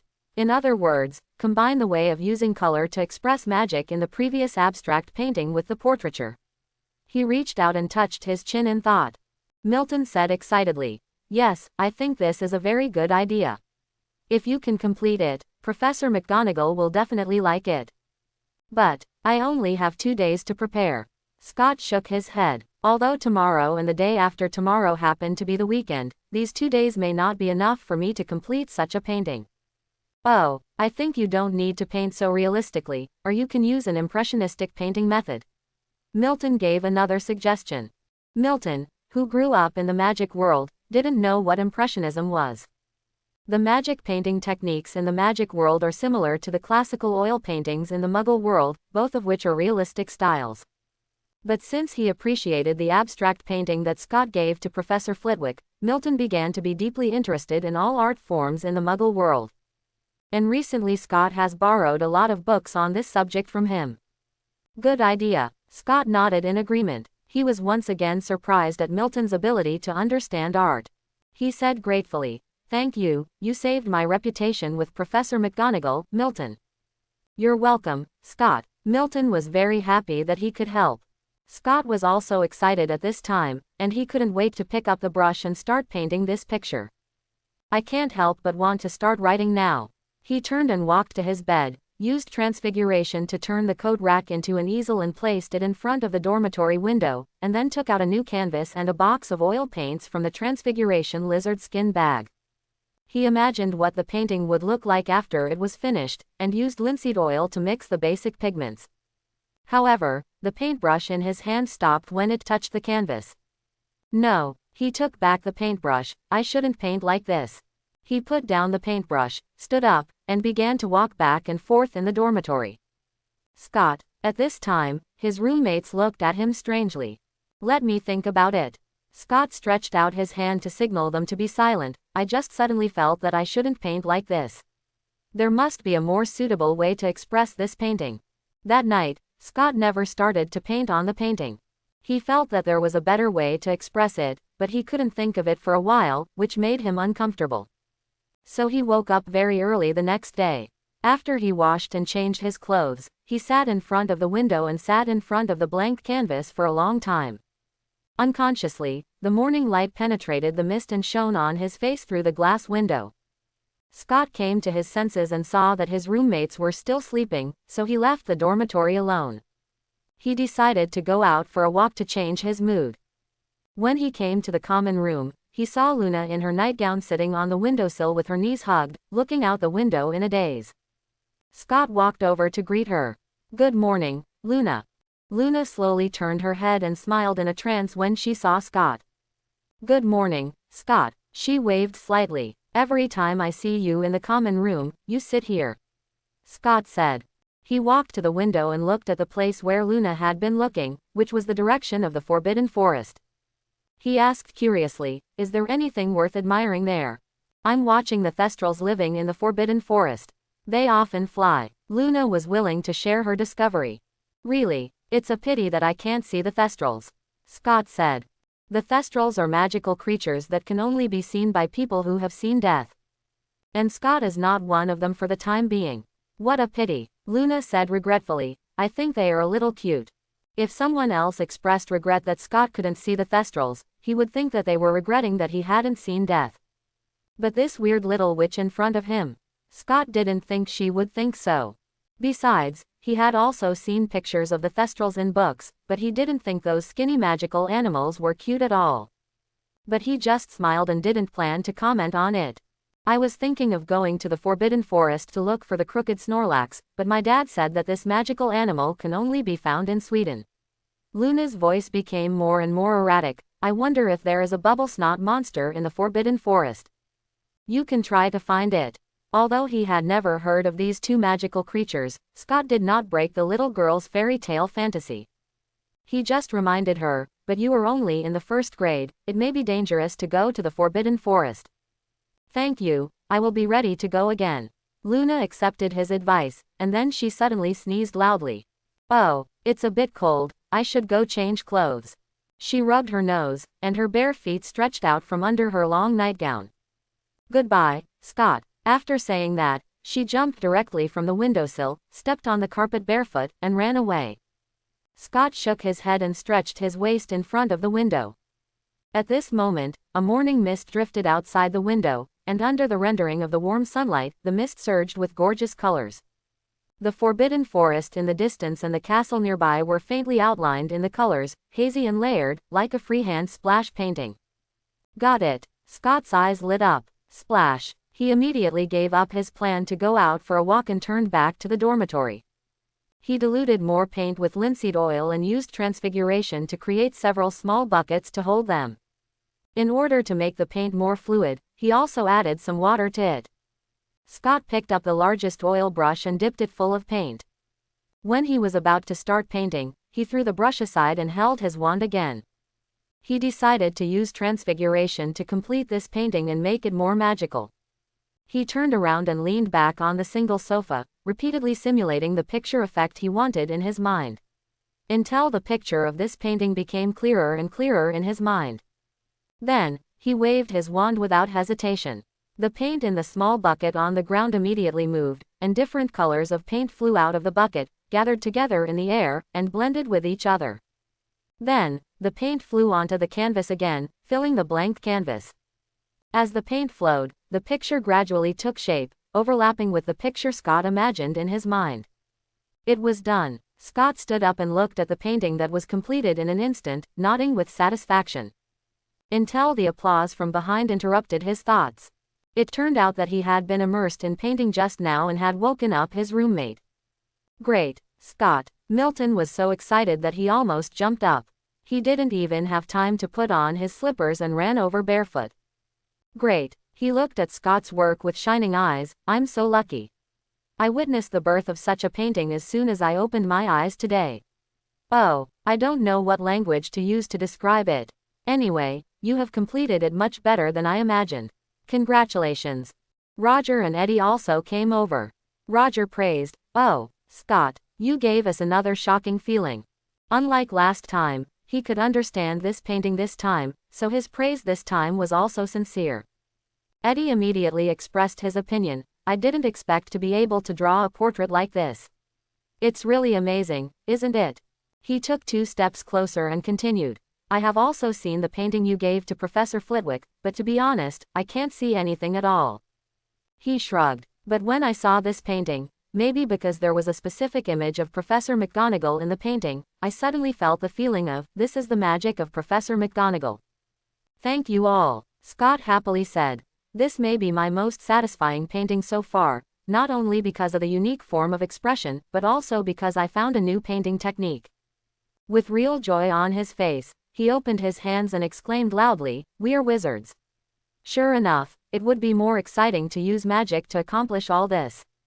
"You're right, Scott." Milton nodded in agreement. "Using magic does not make your paintings lose their artistic quality. For example, even if I had the same transformation skills as you, I wouldn't be able to draw such a painting." He looked at the painting again, his eyes full of admiration. "Because I can't picture it in my head." Scott first accepted his compliment, then smiled and said to him, "Leave your smart mind to music, Milton." Music. Milton's green eyes grew brighter. "I thought of it." He hurriedly rushed to the desk next to his bed, quickly pulled out a quill pen and a piece of parchment, and started writing at the desk as quickly as possible. "It seems Milton also has new inspiration," Roger said to Eddie. "Isn't this common?" Eddie, who was already used to it, gave him a puzzled look. "Haven't you noticed yet, Eddie?" Roger patted his shoulder with a serious expression. "In this dormitory, the two of us are a bit unsociable." On Monday, the day before Professor McGonagall's birthday, Scott came to Professor McGonagall's office after class and gave him his gift and birthday message. Just like Milton said, Professor McGonagall really liked this birthday gift from Scott. When she saw the painting, the usual stern expression completely disappeared from her face, replaced by a satisfied smile. She happily said to Scott, "Thank you, Mr. Trollope.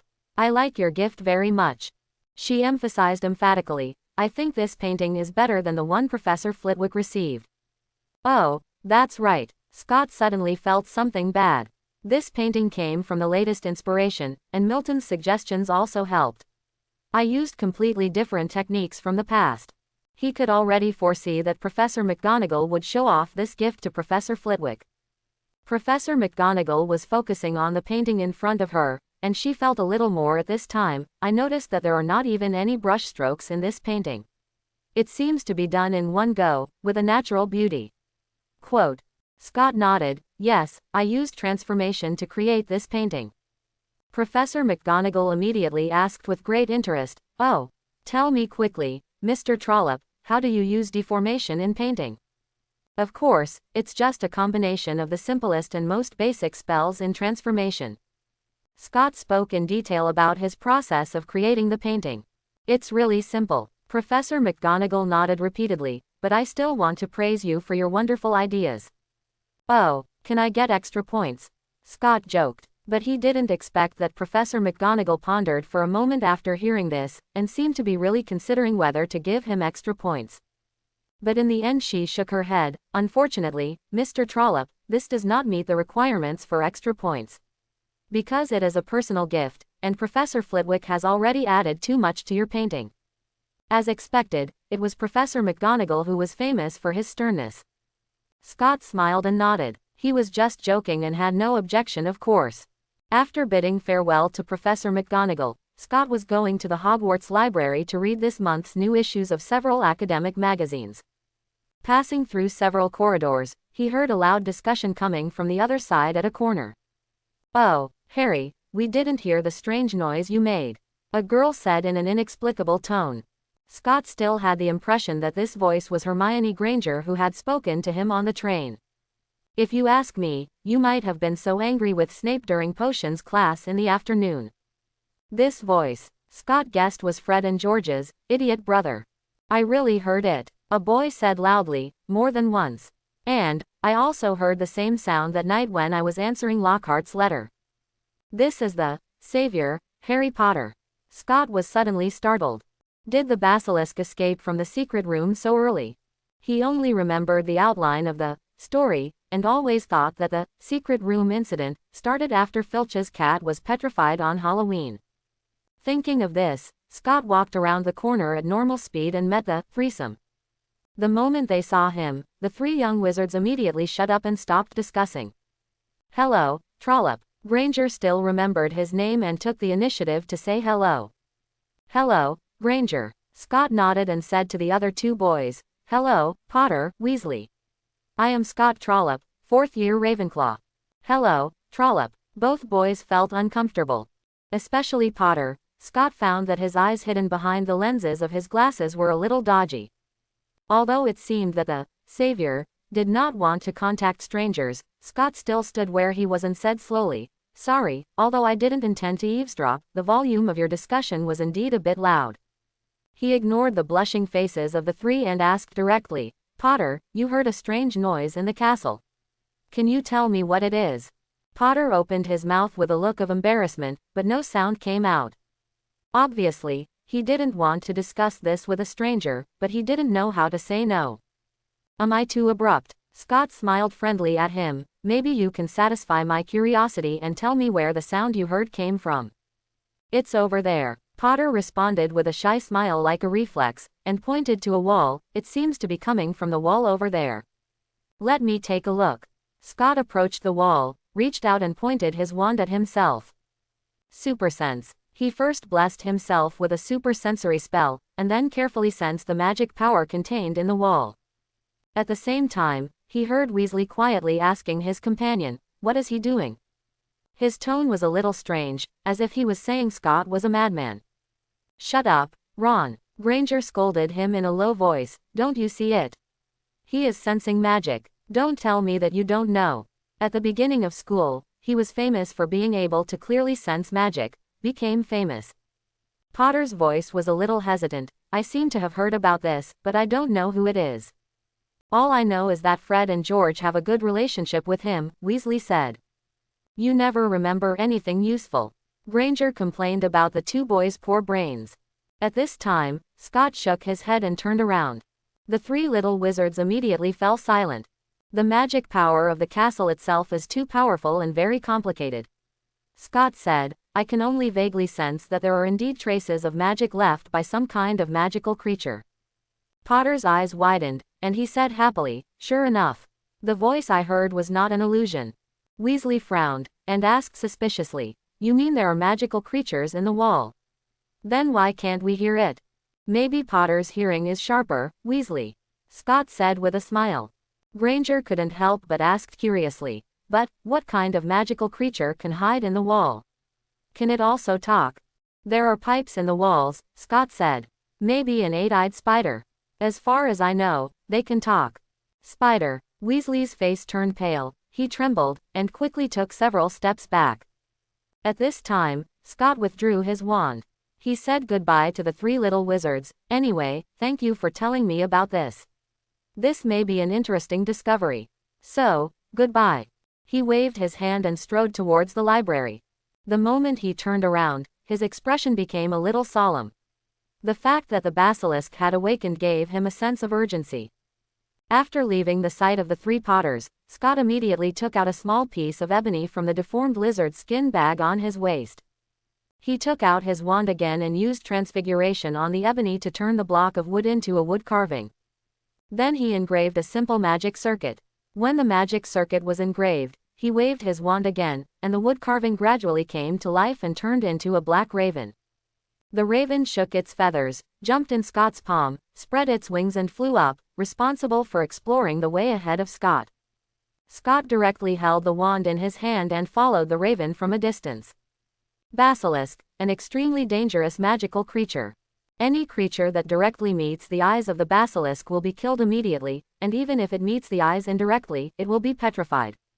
The basilisk left by Salazar Slytherin in the Chamber of Secrets has survived for 1,000 years.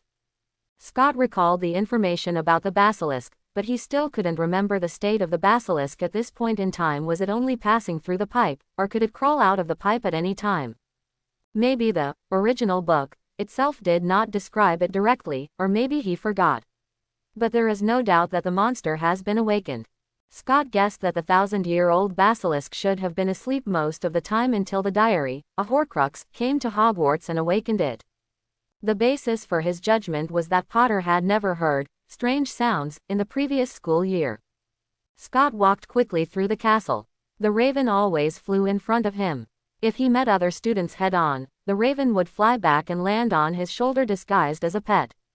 Although he remembered that in the original book, the basilisk began to attack students in the castle after Halloween.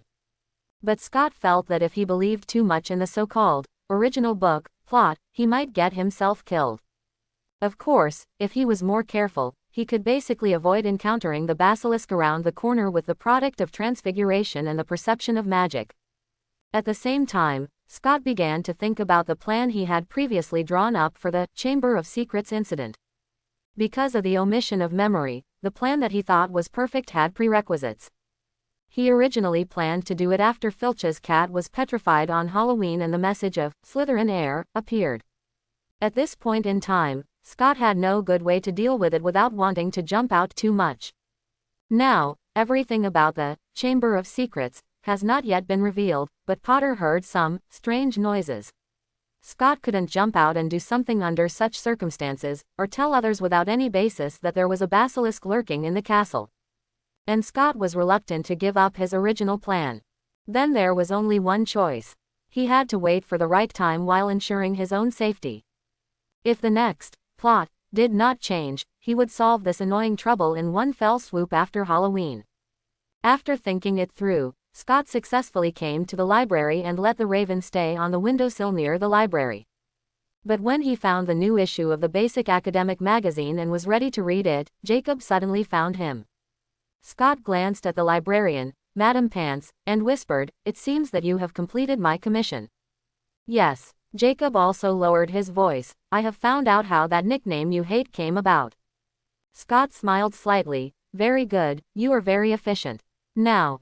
At this point, he noticed that Madam Pants was staring at them with unfriendly eyes. The Hogwarts librarian was very sensitive to all the movements in the library. "Go out and talk." Scott stopped talking, stood up, put the magazine back on the bookshelf, and called Jacob to walk out of the library together. Go out for a walk. Because of the existence of the basilisk, Scott didn't want to walk around in the castle now. He took out his wand and waved it gently, and the raven that stayed on the windowsill flew up again. "Is this your pet?" Jacob looked curiously at the black bird flying in front of him. "You can say that." Scott smiled and didn't explain much. After leaving the castle, the two came all the way to the courtyard. Seeing that there were no other students nearby, Scott stopped and said to Jacob, "Just here, tell me the results of your investigation." "Okay." Jacob nodded, but then a strange smile appeared on his face. "You will never guess, Scott."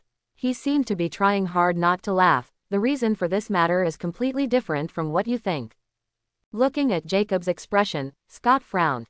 "What do you mean?" He suddenly felt that it might not be a good idea for him to investigate this matter, so he asked unhappily. Jacob seemed to be more lively than before. He said in a somewhat exaggerated tone, "Oh, I can only say that everyone's understanding of language is different. The original intention of the person who gave the nickname was just to praise you, but you think it is a humiliation." "Praise?" Scott's eyebrows were raised high, and he asked incomprehensibly, "Praise me like a dog?" Jacob nodded affirmatively, and he explained, "To be honest, I don't think it's a big deal. The 4 major colleges of Hogwarts also have their own representative animals." Quote. Scott suddenly felt that this might be a mistake. His cognition still carried the imprint of his previous life, and he naturally thought that being called a dog was an insult. But in the end, people didn't think so. Of course, he could also see that Jacob didn't lie to him. And there was no need to lie to him about this fact that was very easy to expose. He saw that Jacob wanted to say more, so he raised his hand to stop him. Stop, don't tell me who gave you this nickname. Really? Jacob asked in an uncertain tone, maybe you should want to know. The nickname comes from a girl who admires you. I don't want to know who it is. Scott was in a complicated mood. Jacob shrugged his shoulders. Okay, but please rest assured, I have told her that you hate this nickname very much. That's good. Scott didn't want to discuss this topic anymore. Jacob asked again. Then what about my reward? Scott said helplessly. Although it doesn't feel very cost-effective, I will not regret the deal I agreed on. Thank you. Jacob smiled sincerely. Looking at his expression, Scott rarely felt a little aggrieved. But as he said, he had no intention of going back on his word. 3 transfiguration instructors, huh? Sure, let me know when you need me. After Scott said this, Jacob left with satisfaction. Scott no longer had the mood to continue reading in the library, so he chose to go back to Ravenclaw Tower. Scott was stopped by 2 Mr. Weasleys on his way back to Ravenclaw Tower. Scott. Fred came over and winked at him. I don't know if you still remember, but we are going to have a care of magical creatures class together soon. Scott looked at him strangely. Of course I remember, how? George interrupted very quickly. In this week's class we are going to officially cut off that poor puppy's tail. Scott suddenly realized, oh, painless cutting spell. Sorry, I forgot. Not forgotten, Scott thought. It's just that this matter doesn't have a high priority in his heart, so it hasn't been his turn yet. Forgot. Merlin. George looked deliberately horrified, looking at Scott as if he were looking at Snape in a lace dress. He exaggeratedly said in an unbelievable tone, you, Scott, the top student in Ravenclaw Academy. You actually forgot to study. Fred. He turned to look at Fred. Are we dreaming now? Maybe. Fred immediately said in a dreamy tone, but it could also be that Scott was hit by a powerful confusion spell. Okay, it's my fault. Scott raised his hands in surrender, and he assured the 2 of them, don't worry, I will take care of this matter before the care of magical creatures class this week. He smiled and said, or maybe our other team member Roger has learned it. I will ask him. I hope so. Fred blinked. At least one person in our group must learn that spell, otherwise we will have to use split to turn the puppy's 2 tails into 8. George smiled and said to his brother, if you do that, maybe the swallow-tailed dog will bite your butt into 8 pieces. Scott also laughed. Come to think of it, I'm really looking forward to seeing that scene. Oh, evil Scott. Fred suddenly reached out and grabbed the raven from Scott's shoulder. Is this your new pet? Scott. He ran his fingers through the raven's glossy black feathers a few times. What's its name? George also stretched out a finger and poked the raven's head gently. Why doesn't it call? Scott made it up casually. Obviously, it's a wild bird, so it doesn't have a name yet. He stretched out his hand, and the raven in Fred's hand immediately jumped into his palm. Maybe Filch and Hagrid have been working too hard on the castle and surrounding areas recently, so it simply stayed by my side due to lack of food. His hand gently stroked the raven's feathers, but a cruel smile suddenly appeared on his face. The reason why he didn't scream was because its scream was too noisy and unpleasant, so I cut off its tongue. Quote. Fred and George immediately covered their mouths and took a step back. At this moment, several short screams came from the side. Several Gryffindor junior wizards happened to pass by and heard what Scott said.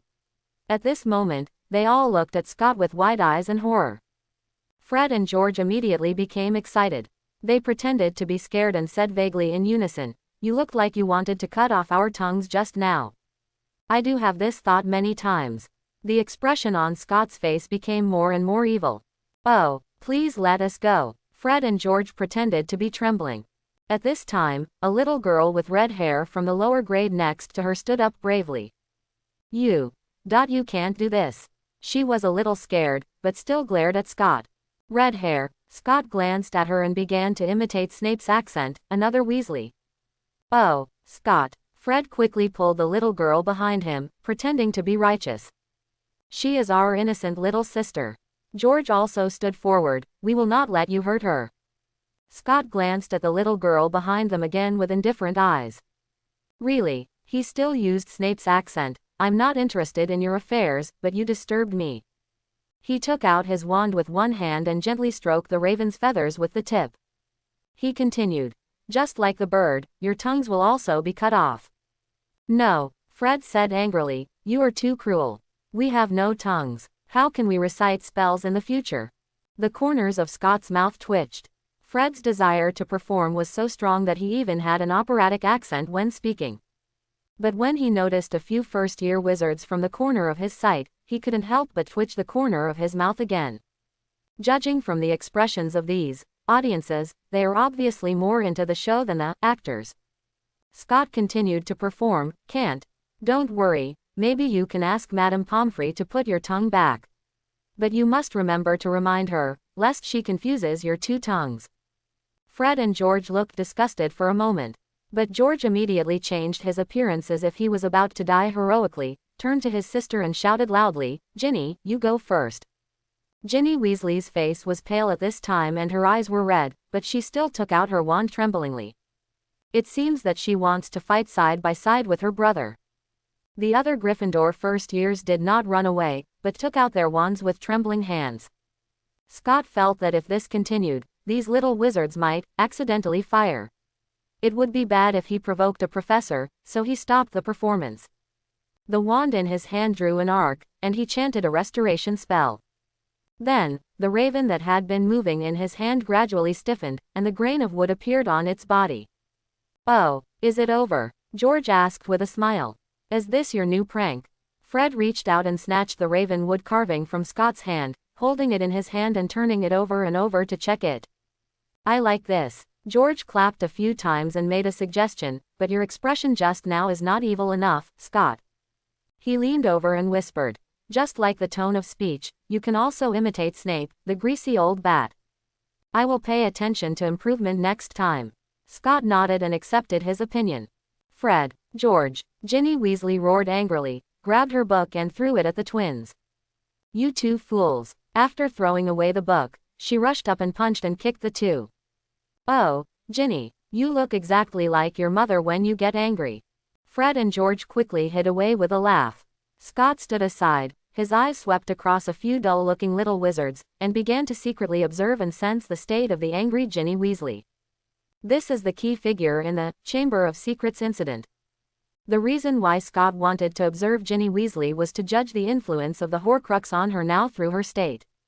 He hoped to roughly judge when the 16-year-old Tom Riddle in the Horcrux diary would start to act. However, after observation, Scott found that Ginny Weasley was in a good state now.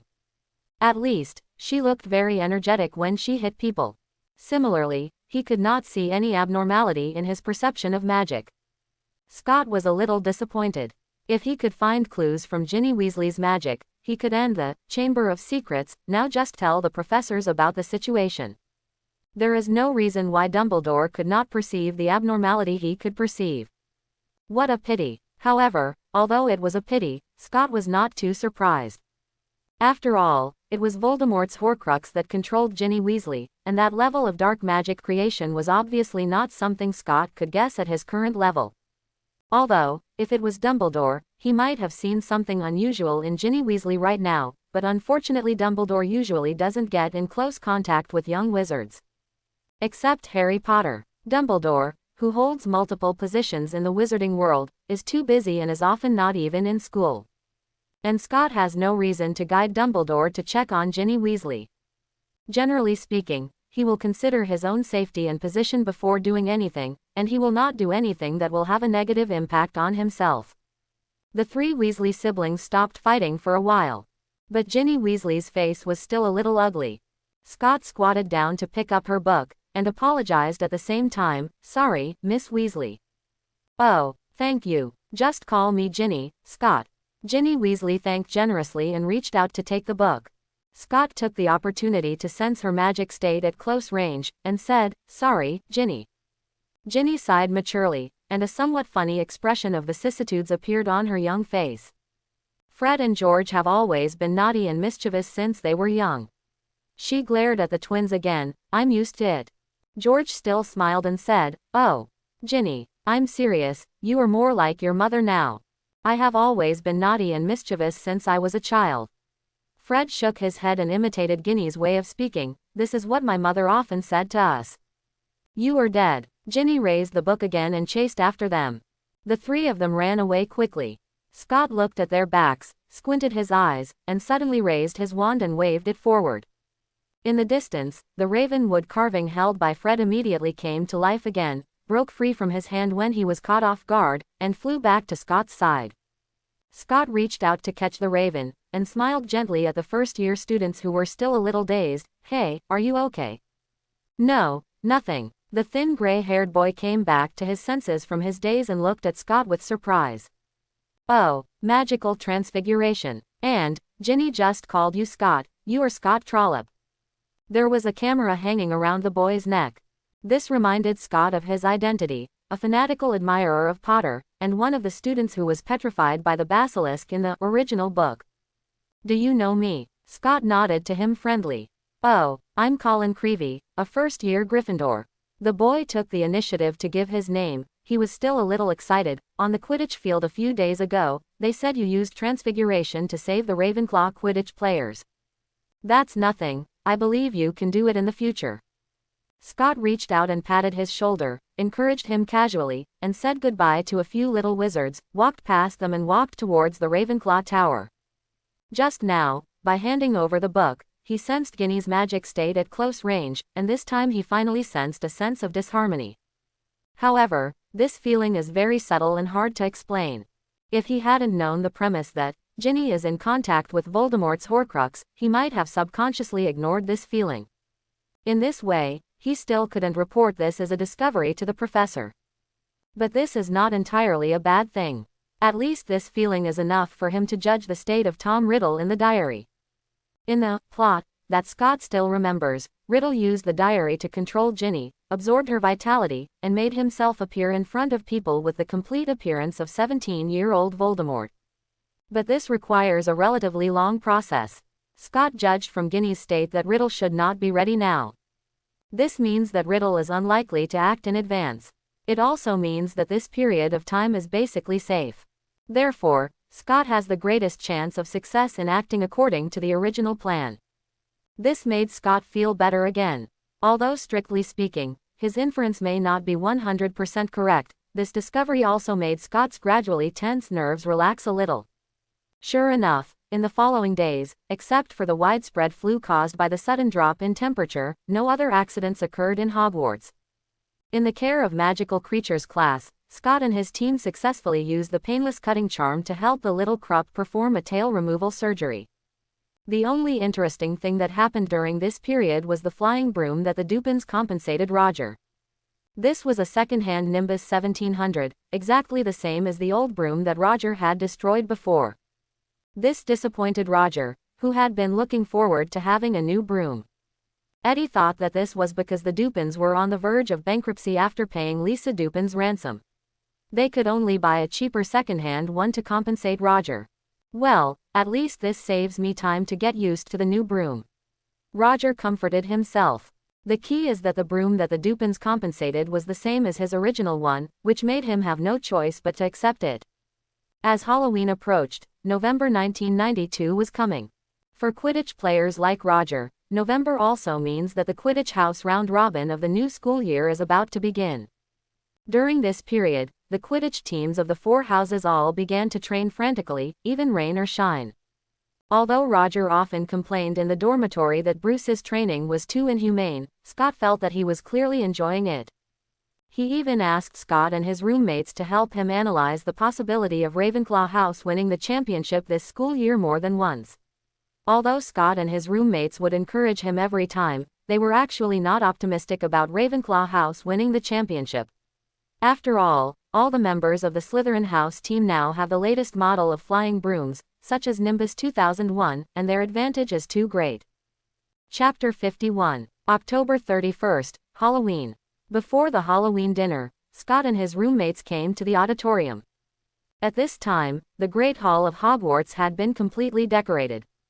The candles suspended above the auditorium turned black, and groups of bats flew among the candles. A pumpkin as big as a carriage is carved into a jack-o'-lantern with a weird expression. They are either placed around the auditorium, or suspended in midair, with patches of warm orange light emitting from the interior. The entire interior of the auditorium was very different from usual, filled with a strange and bizarre atmosphere. Wow! Seeing all this, Eddie cheered unconsciously. The students were very excited, but Scott couldn't get into the joyful holiday atmosphere. He felt awkward at the thought of a deadly basilisk wandering the castle corridors.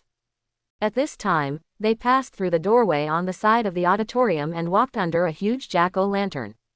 The carved mouth of the jack-o'-lantern immediately spurted out many colorful candies. Scott picked one up. It's the buttery peanut candy from Duke Candy Shop. He put it casually in his pocket, walked to the Ravenclaw table with his roommates and sat down, hearing the first years marveling at the golden plates on the table. Oh, even the plates on the table are different today. A group of lower-grade students scrambled for candy near the jack-o'-lantern. Many little wizards ate the sizzling honey candies, and then slowly floated up. There were also many blue bubbles they blew with Schweebau Super bubble gum floating in the air. Eddie was excitedly saying loudly to everyone, "You know, I heard that Principal Dumbledore invited a skeleton dance troupe to entertain us at our Halloween dinner today." The students around him became excited when they heard this. Skeleton dance troupe. I've wanted to see it for a long time. Milton was also looking forward to it. Scott felt that the skeleton dance probably had no beauty for people to appreciate except for curiosity. He looked around the Great Hall and found that Roger had gone to the Hufflepuff table to sit down with his new girlfriend and whisper. And Miss Mill was still staring at them with red eyes, which caused many students on the Hufflepuff table to feel a little embarrassed. As the professors walked into the auditorium and took their seats, the dinner officially began. Dumbledore stood in front and simply said a few holiday greetings, then waved his hand so that sumptuous food appeared on all the long tables. Everyone immediately started eating and drinking. Scott glanced at the Gryffindor table again. The savior and his two little friends were not present, but Ginny, another key figure, was still sitting at the table. It's just that her face didn't look good, as if she was sick. At this time, Fred and George toasted to him with smiles, and Scott also smiled and looked away calmly. Soon, the skeleton dance troupe that everyone was looking forward to came on stage. It's really curious. Scott looked at the group of skeletons dancing in the weird music and felt that he really couldn't appreciate it. Milton was disappointed. This is not art, he said to Scott, as if he had been deceived. Their music and dance are very ordinary, only the actors are more unusual. At least it fits the Halloween atmosphere. Scott didn't care. The skeleton dance troupe performed several dances. While Scott was eating delicious food, he usually paid attention to the movements on the Gryffindor side from time to time. Just before the last dance ended, Ginny was seen leaving in a hurry. Scott withdrew his gaze again, and then stopped paying attention there. After the dinner, students crowded out of the auditorium from all directions. Scott and the others were standing at the bottom of the stairs leading to the second floor, and were about to go from the corridor on the first floor to Ravenclaw Tower, when the noise above suddenly became quiet. Something happened on the third floor. Scott heard a student shouting from above. Eddie's eyes suddenly lit up. What happened? He quickly turned around, squeezed into the crowd on the stairs with agility that was completely inconsistent with his fat body, and headed for the upper floor. Scott and Milton looked at each other and followed the curious students up to the second floor. At this time, they heard a boy shouting, "Those who are enemies of the heir, beware. You are next, Mudblood." Scott could tell it was Malfoy's voice. Immediately afterwards, Filch's heart-rending scream came from above. My cat, what happened to Mrs. Norris?" he screamed in panic. At this time, the professors obviously noticed the commotion here and hurried over under the leadership of Dumbledore. The students all consciously made way for the professors to go up the stairs first. Then Scott finally climbed up to the third floor. He saw Filch glaring at the helpless Potter with bulging eyes and hatred against the wall surrounded by crowds. He said fiercely to Potter, You killed my cat. You killed it. I'm going to kill you. I'm going to." Filch, Dumbledore, who was walking in front, interrupted him. He quickly walked over there and took down a stiff cat from the lamp stand on the wall. "Milton, standing next to Scott, exclaimed, "Is that Mrs. Norris?" "It seems so," Scott said calmly. "Look at the wall."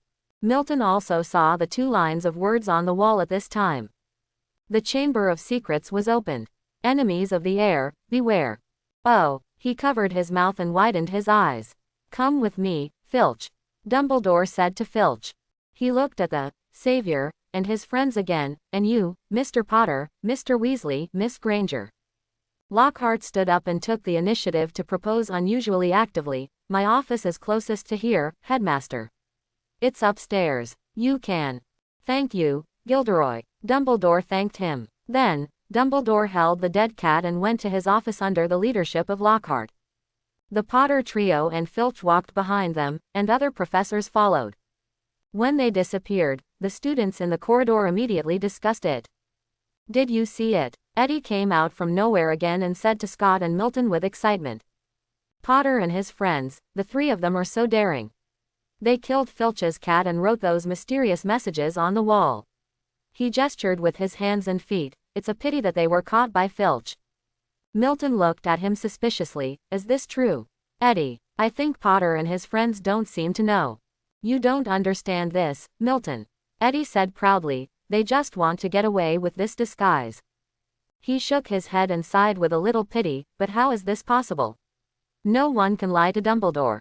The students around him all showed expressions of approval when they heard Eddie's argument. Moreover, Filch's annoying cat finally got revenge, and most students were gloating over it. Perhaps because he couldn't stand Eddie being in the limelight, Malfoy sneered loudly and disdainfully. "What do you know?" He looked at Eddie contemptuously. "You guys don't know anything." He held his head up triumphantly, revealing his mean jawline. A girl with a face like a poodle pretended to cheer for Malfoy. "Oh, Draco, if you know some inside information, please kindly tell everyone." "Of course I know, Pansy." Malfoy became even more proud. He glanced at the others around him with malicious eyes, especially Eddie, who had just been boasting. "The heir of Slytherin has appeared. He has opened the legendary Slytherin Chamber of Secrets," he said in a tone announcing important news. "All mudbloods will." Gah! A black raven flew over everyone's heads and flew in front of Malfoy like a black shadow. Gah! The raven screamed again and flapped its wings hard against Malfoy's mouth. "Ah!" Malfoy screamed and waved his arms to swat the raven away. The raven made an unpleasant cry, nimbly dodged Malfoy's attacks, and pecked him hard on the face several times with its beak. Malfoy quickly lowered his head and covered his face with his hands. "Go away." His female companion, Pansy Parkinson, waved her wand in vain. At this moment, 2 of Malfoy's big followers rushed over. They took off their robes and tried to cover the raven, but the clever bird spread its wings again and quickly disappeared at the end of the corridor. "Don't let me know whose pet that bird is," Malfoy screamed, covering his face. "I will tell my father." Fred's sinister voice came from the crowd. "Oh, I think old Malfoy must be very proud that his precious son dared to duel with a ferocious raven."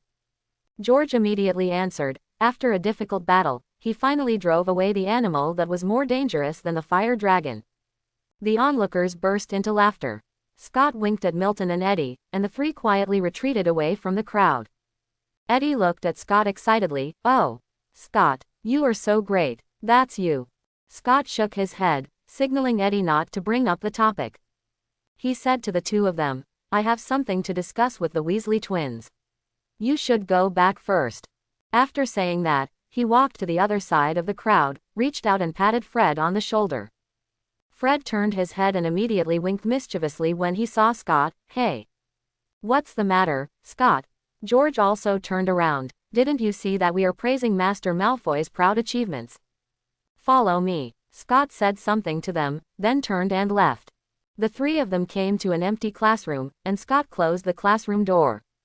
Fred smiled and put his hand on Scott's shoulder. "All I can say is, you did a great job just now, Scott," he said regretfully. "It's a pity that we couldn't use the camera to record the wonderful scene of Malfoy's duel with a raven." George also felt regretful. "You are right, I think we can sell the photos to the Daily Prophet. That would be enough for them to write a wonderful report and make us a fortune by the way." Scott smiled and shook his head. "Don't worry about that coward Malfoy. George, Fred, I have something to tell you." What's the matter? George asked curiously. Do you want to officially return to our adventure team this Halloween, Scott? Although it's a little late, we will welcome you. Fred said reluctantly. It's not this. Scott couldn't laugh or cry, it's the thing that just happened, which was a bit unusual. You mean, Filch's cat, and the writing on the wall. The twins immediately understood something. Scott nodded. I noticed that neither the petrified cat nor the words on the wall were simple magic. He said seriously. I suspect that Malfoy may be telling the truth. The truth? Isn't that cat dead? Fred thought for a moment. Slytherin's Chamber of Secrets, and the heir of Slytherin. The cat is not dead. But why is it all related to that old monkey in Slytherin? George said to Fred, we seem to have heard rumors about the Slytherin Chamber of Secrets. Did my grandfather tell us when he was still alive? Fred asked uncertainly. Scott said, the cat is indeed not dead.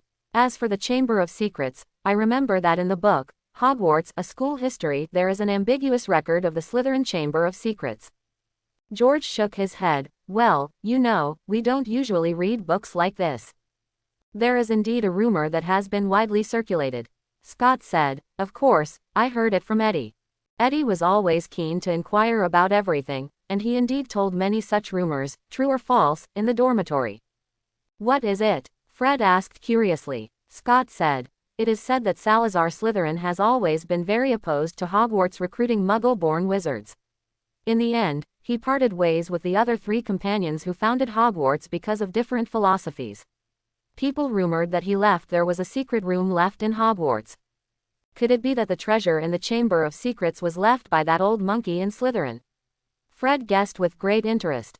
No, the things in the rumored Chamber of Secrets are not treasures. Scott said in a deep voice. People used to believe that Slytherin sealed the Chamber of Secrets until his true heir came to the school to open it.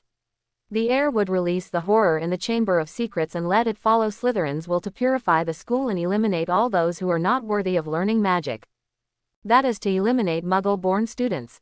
Fred thought about it and felt that the rumor was not credible, but Slytherin has been a wizard for 1,000 years. What can live for so long? George guessed, maybe some powerful black magic.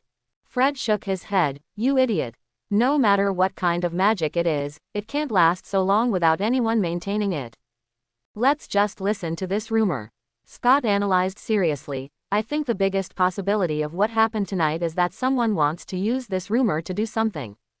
Fred agreed with his point of view. Maybe there is really a so-called Slytherin heir.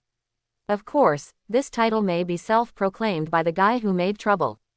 We don't need to care whether the rumor is true or false, but this is definitely not a prank by ordinary students. I can sense it from the petrified state of the cat. Scott said confidently and stretched out a hand to the twins. He smiled at the 2 of them. So I want to invite you 2 adventure experts to help me find the so-called Slytherin heir. What do you think of this idea? Oh, I think this is very interesting. Fred shook Scott's hand without hesitation. I think so too. George excitedly put his hand on the 2 people's holding hands. The Scott and Weasley twins held hands together and smiled at each other. Fred and George were both a little excited, and they obviously regarded this event as an unprecedented event. We have to find the heir of Slytherin hidden in Hogwarts, which is obviously very challenging. George was the first to let go of his hand, then held his chin with his hand, pretending to be thinking seriously. The so-called heir must be hiding deep. Fred also retracted his hand and pretended to push up the non-existent glasses on his face. He said, we must find a clever way to expose the hidden heir himself. Have the initiative, that's what I think too. Scott said with a smile, we can't wait until the so-called heir commits another crime and then chase after him for clues. It seems you already have some ideas. Fred understood immediately and laughed too. I have some ideas. Scott nodded, then took out his pocket watch and looked at the time. But we need to go back to the college common room first. What happens tonight? The professors may go to check the ward. He said to the twins, we'd better come out later, let's make an appointment at 1 o'clock in the morning, still in this classroom. It's already past 9 p.m. George looked down at the pocket watch in Scott's hand, then reached out and patted Fred on the shoulder. We have to get back to Gryffindor Tower first so Percy can see us before bed. Fred immediately showed an uncomfortable expression. otherwise he will write to his mother to complain. Oh, he will indeed do that. Then see you at 1 o'clock in the morning, Scott. George said to Scott mysteriously, you still don't know, we have a huge advantage in this matter that no one else has, a secret weapon. Fred looked at George with a serious look. Brother, have you decided to show that secret weapon to Scott? This is necessary, isn't it? George looked at him. It is. Fred laughed, and I always look forward to the day when I can shock someone with it.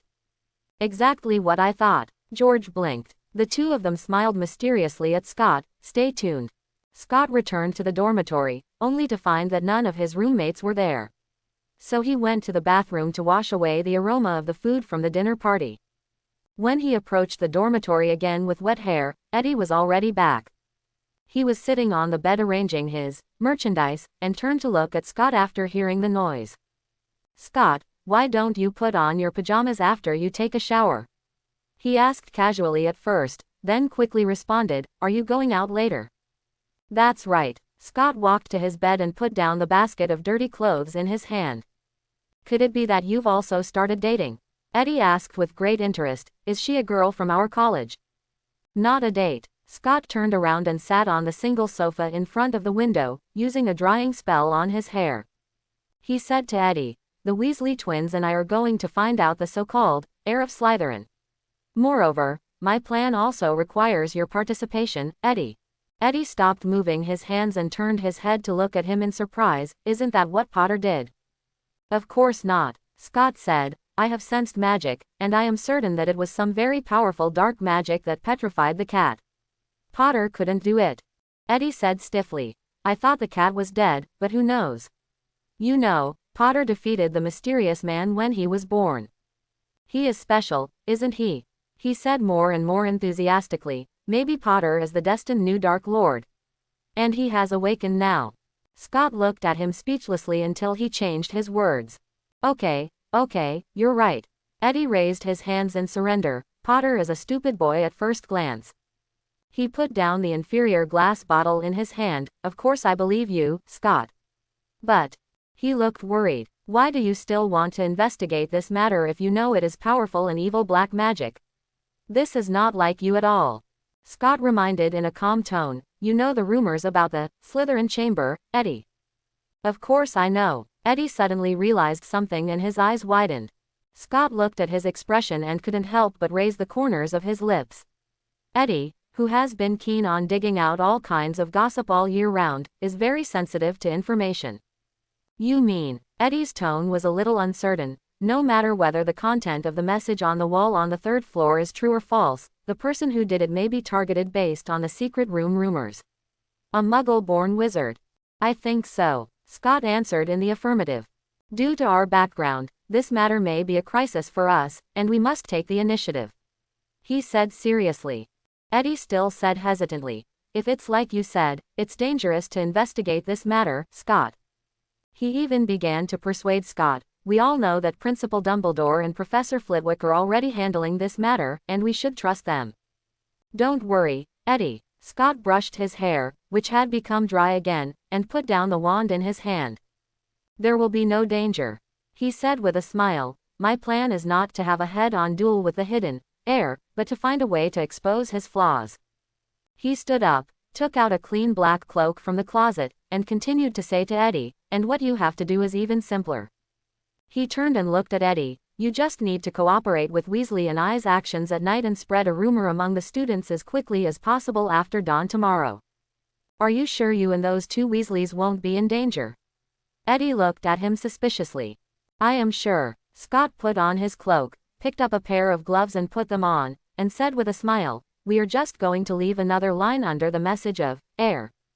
What? Eddie asked curiously. Of course. Scott put on his gloves, walked over and said softly. Eddie's eyes widened and he asked in an uncertain tone, is this like this? Is that okay? Scott smiled, oh, don't worry, the twins and I won't let others catch us. Eddie shook his head, no, I mean those people from Slytherin House might. Believe me, Eddie, they can't do it, Scott said confidently. What about Professor Snape? Eddie asked again. However, it can be seen from his expression that he is already eager to give it a try. So I asked you to spread rumors among students as quickly as possible. Scott emphasized, let the professors hear the news slower. Eddie finally threw away his worries and smiled confidently. I know, I can do it, he said. Don't tell Roger and Milton about this for now. Scott told Eddie, then dressed neatly and left the dormitory. It was far from the time he and the Weasley twins had agreed on, but he decided to go to the empty classroom on the third floor of the main building to make some preparations. But when he passed by the common room, he suddenly changed his mind after he saw Ms. Gray floating alone in front of the library bookshelf. Maybe because it was Halloween Eve, there were no students reading in this small library belonging to the Ravenclaw College common room. Scott walked into the library alone, stopped 5 steps behind Ms. Gray, and spoke politely.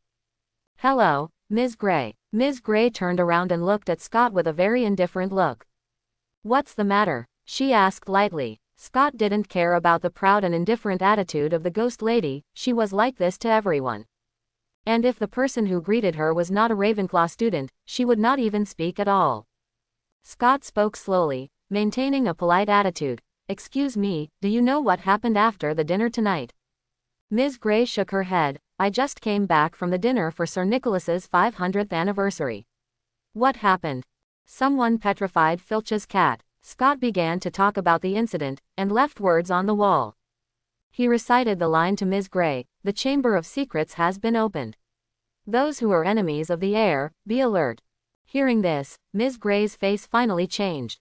She almost blurted out, Chamber of Secrets. Slytherin's Chamber of Secrets. Yes, Ms. Gray. Scott frowned slightly, revealing a worried expression. I have also heard about the rumor about Slytherin's Chamber of Secrets and the heir. You may not know that I am a Muggle-born wizard. He raised his head, and Ms. Gray still looked at him with indifference. Scott continued. I just want to ask you if the rumor is true. It is rumored that the heir will release the monster in the Chamber of Secrets left by Slytherin and eliminate the Muggle-born students. He said this, and Ms. Gray finally spoke again. Slytherin's Chamber of Secrets, even I don't know if it exists. She said. Then, her eyes became a little dull, as if she was lost in a long-lost memory. Scott did not give up. It is rumored that Slytherin and the other 3 founders of the Academy parted ways because of their different attitudes towards Muggle-born wizards. Does he really have the ability to secretly leave such a Chamber of Secrets and a monster in Hogwarts? He asked a little embarrassedly. I mean, if the rumors are true, the other 3 founders would not agree with him doing this, right? Of course they would not agree with this. Ms. Gray said, but no one knows whether Slytherin actually built the Chamber of Secrets. Her tone was reminiscent. The 4 colleges are the territories of the 4 great wizards. Even if they are friends, they will not rashly disturb other colleges. Moreover, they did not doubt each other at that time. She seemed to have opened the conversation box, and she took the initiative to talk without Scott asking again. The rumor of the Chamber of Secrets has existed for a long time. At the beginning, some people suspected that Slytherin secretly built a secret classroom to privately teach the students he chose. They thought he was teaching evil black magic. Scott nodded secretly. It seemed that this was the original version of the rumor about Slytherin's Chamber of Secrets. Ms. Gray did not stop telling the story. Of course, when Slytherin left, no one mentioned it again. Until 50 years ago. At this point, she suddenly stopped. Excuse me, did anything happen 50 years ago? Scott asked. Maybe I shouldn't tell you this. Ms. Gray said, but you are a student of Ravenclaw. I don't want to see you lose your life because of your private pursuit of answers. Thank you. Scott smiled gratefully. Ms. Gray said, the rumors you heard all started 50 years ago. At that time, a Ravenclaw student died unfortunately, and people didn't even know the cause of her death. Scott nodded. He knows this question. The Ravenclaw student who died 50 years ago is the ghost who now lives in the women's bathroom on the 2nd floor of the main building, crying Myrtle. After the death of that student, rumors about the Slytherin Chamber of Secrets and the heir suddenly appeared, and even intensified. Ms. Gray selectively told Scott some truths that he had known for a long time. It seems that this is the second version of the rumor about the Chamber of Secrets, Scott thought. Anyway, your name is Trollope. Scott nodded. Scott Trollope, ma'am. Trollope. Ms. Gray stared and said affirmatively, as far as I know, Slytherin has no heirs. Scott asked her in surprise. but I heard that a pure-blood family in the British magic world is the descendant of Slytherin. That is the descendant of his daughter's husband's family, and has nothing to do with the Slytherin family. Ms. Grey said, when Slytherin left Hogwarts, he didn't even take his daughter with him. No one knows where he went. Anyway, he never showed up again. Scott wanted to ask more, but Ms. Grey turned around and refused to communicate. Scott could only politely thank her and turned away. However, when he walked out of the common room, Ms. Grey's voice came from behind him again. Don't pursue things beyond your ability. However, when he turned around, the ghost lady from Ravenclaw College had disappeared. Scott smiled and walked out of the door of the common room. As he walked down the stairs, he recalled the conversation with Ms. Grey just now. Although he didn't gain much from this conversation, he also gained something.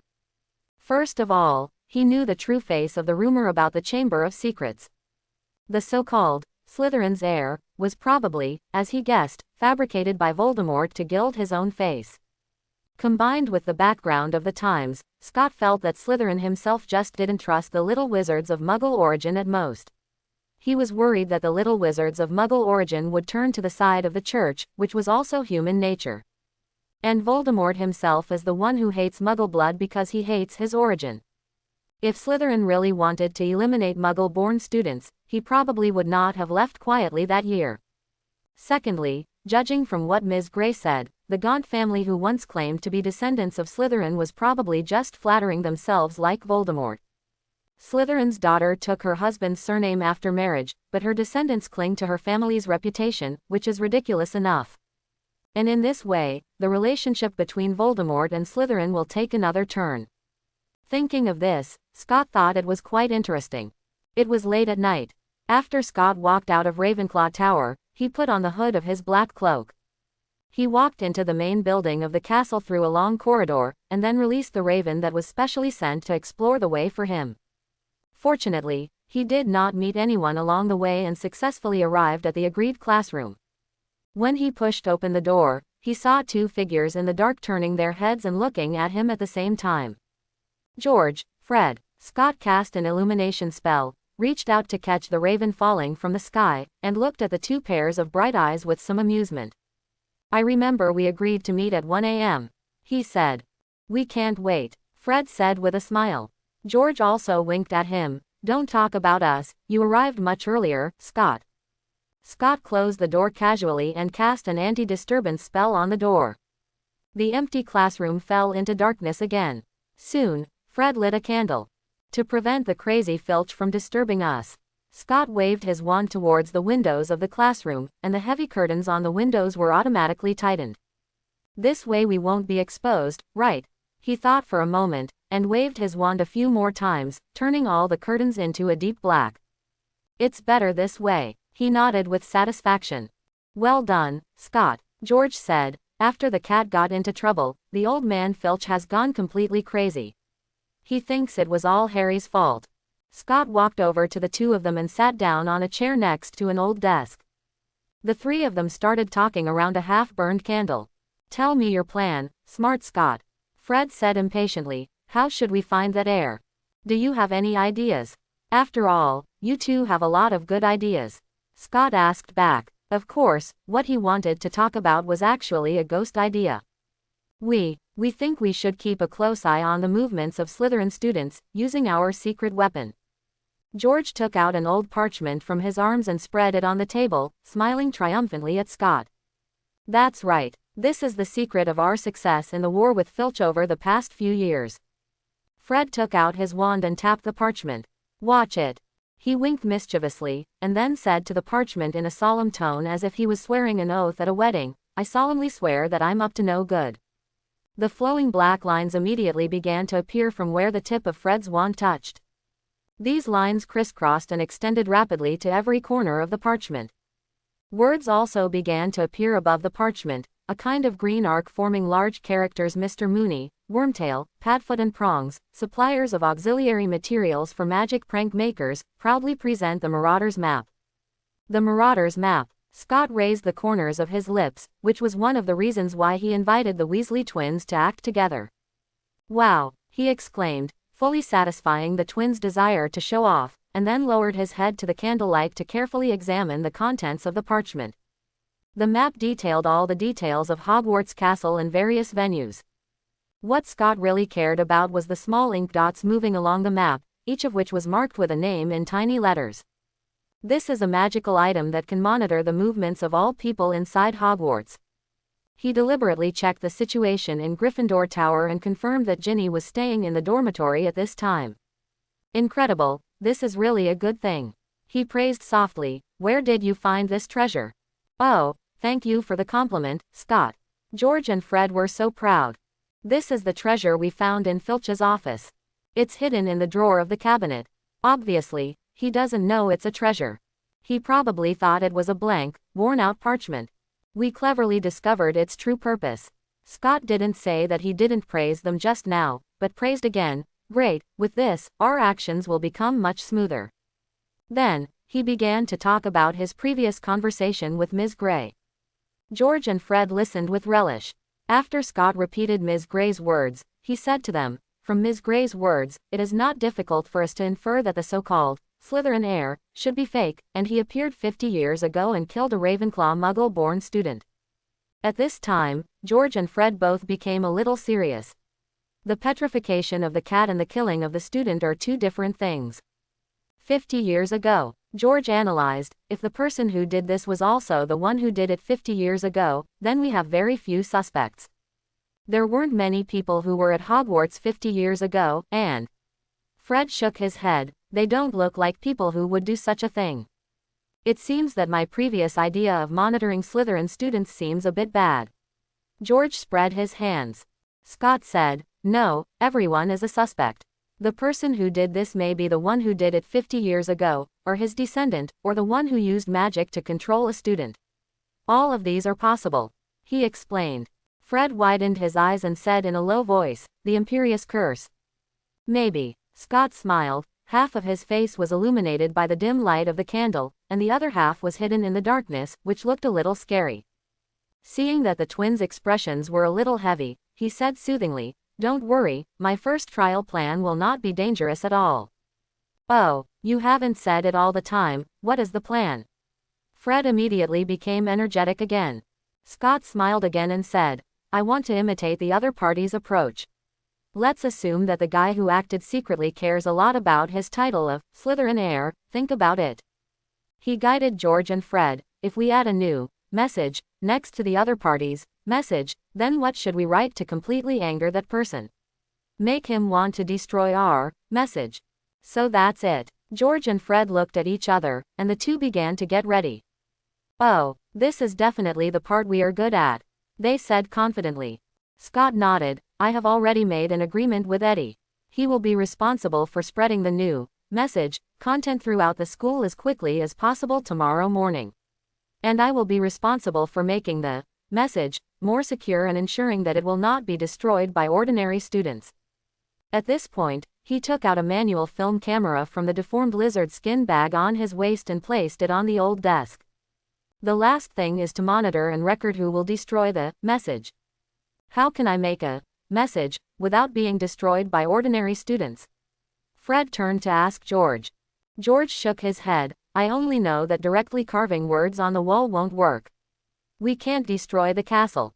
"Yes, Hogwarts Castle as a whole," Scott said. "The magic contained in this castle is too huge, and our magic cannot leave traces of damage on any wall." Fred asked curiously, "Like the message that appeared on the wall tonight?" "I noticed that the words were still flashing. What spell did the heir of Slytherin use?" "I don't know either." Scott really didn't know what magic Tom Riddle in the diary Horcrux used to manipulate Ginny to leave the glowing words on the wall. He began to talk about his method. "I am going to use a permanent sticking spell to stick the letters on the wall.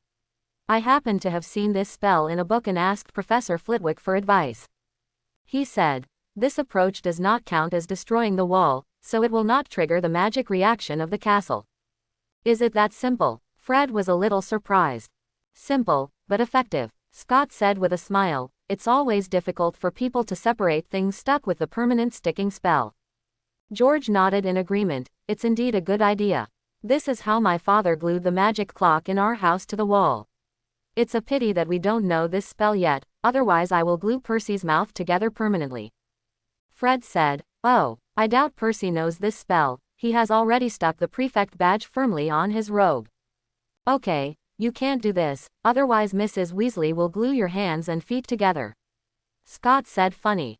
Have you thought of anything you might write to offend the heir?" he asked. Fred raised his hand in a pretentious manner and said, "Slytherin is an old monkey, a big fool." "I think you are the idiot." George patted Fred's raised hand. "This will anger all the Slytherins, including Old Bat." "How will we determine the target then?" Fred raised his hand tenaciously and said, "So, the heir of Slytherin is a fool." "No," George said with a smile, "it should be written like this, idiot.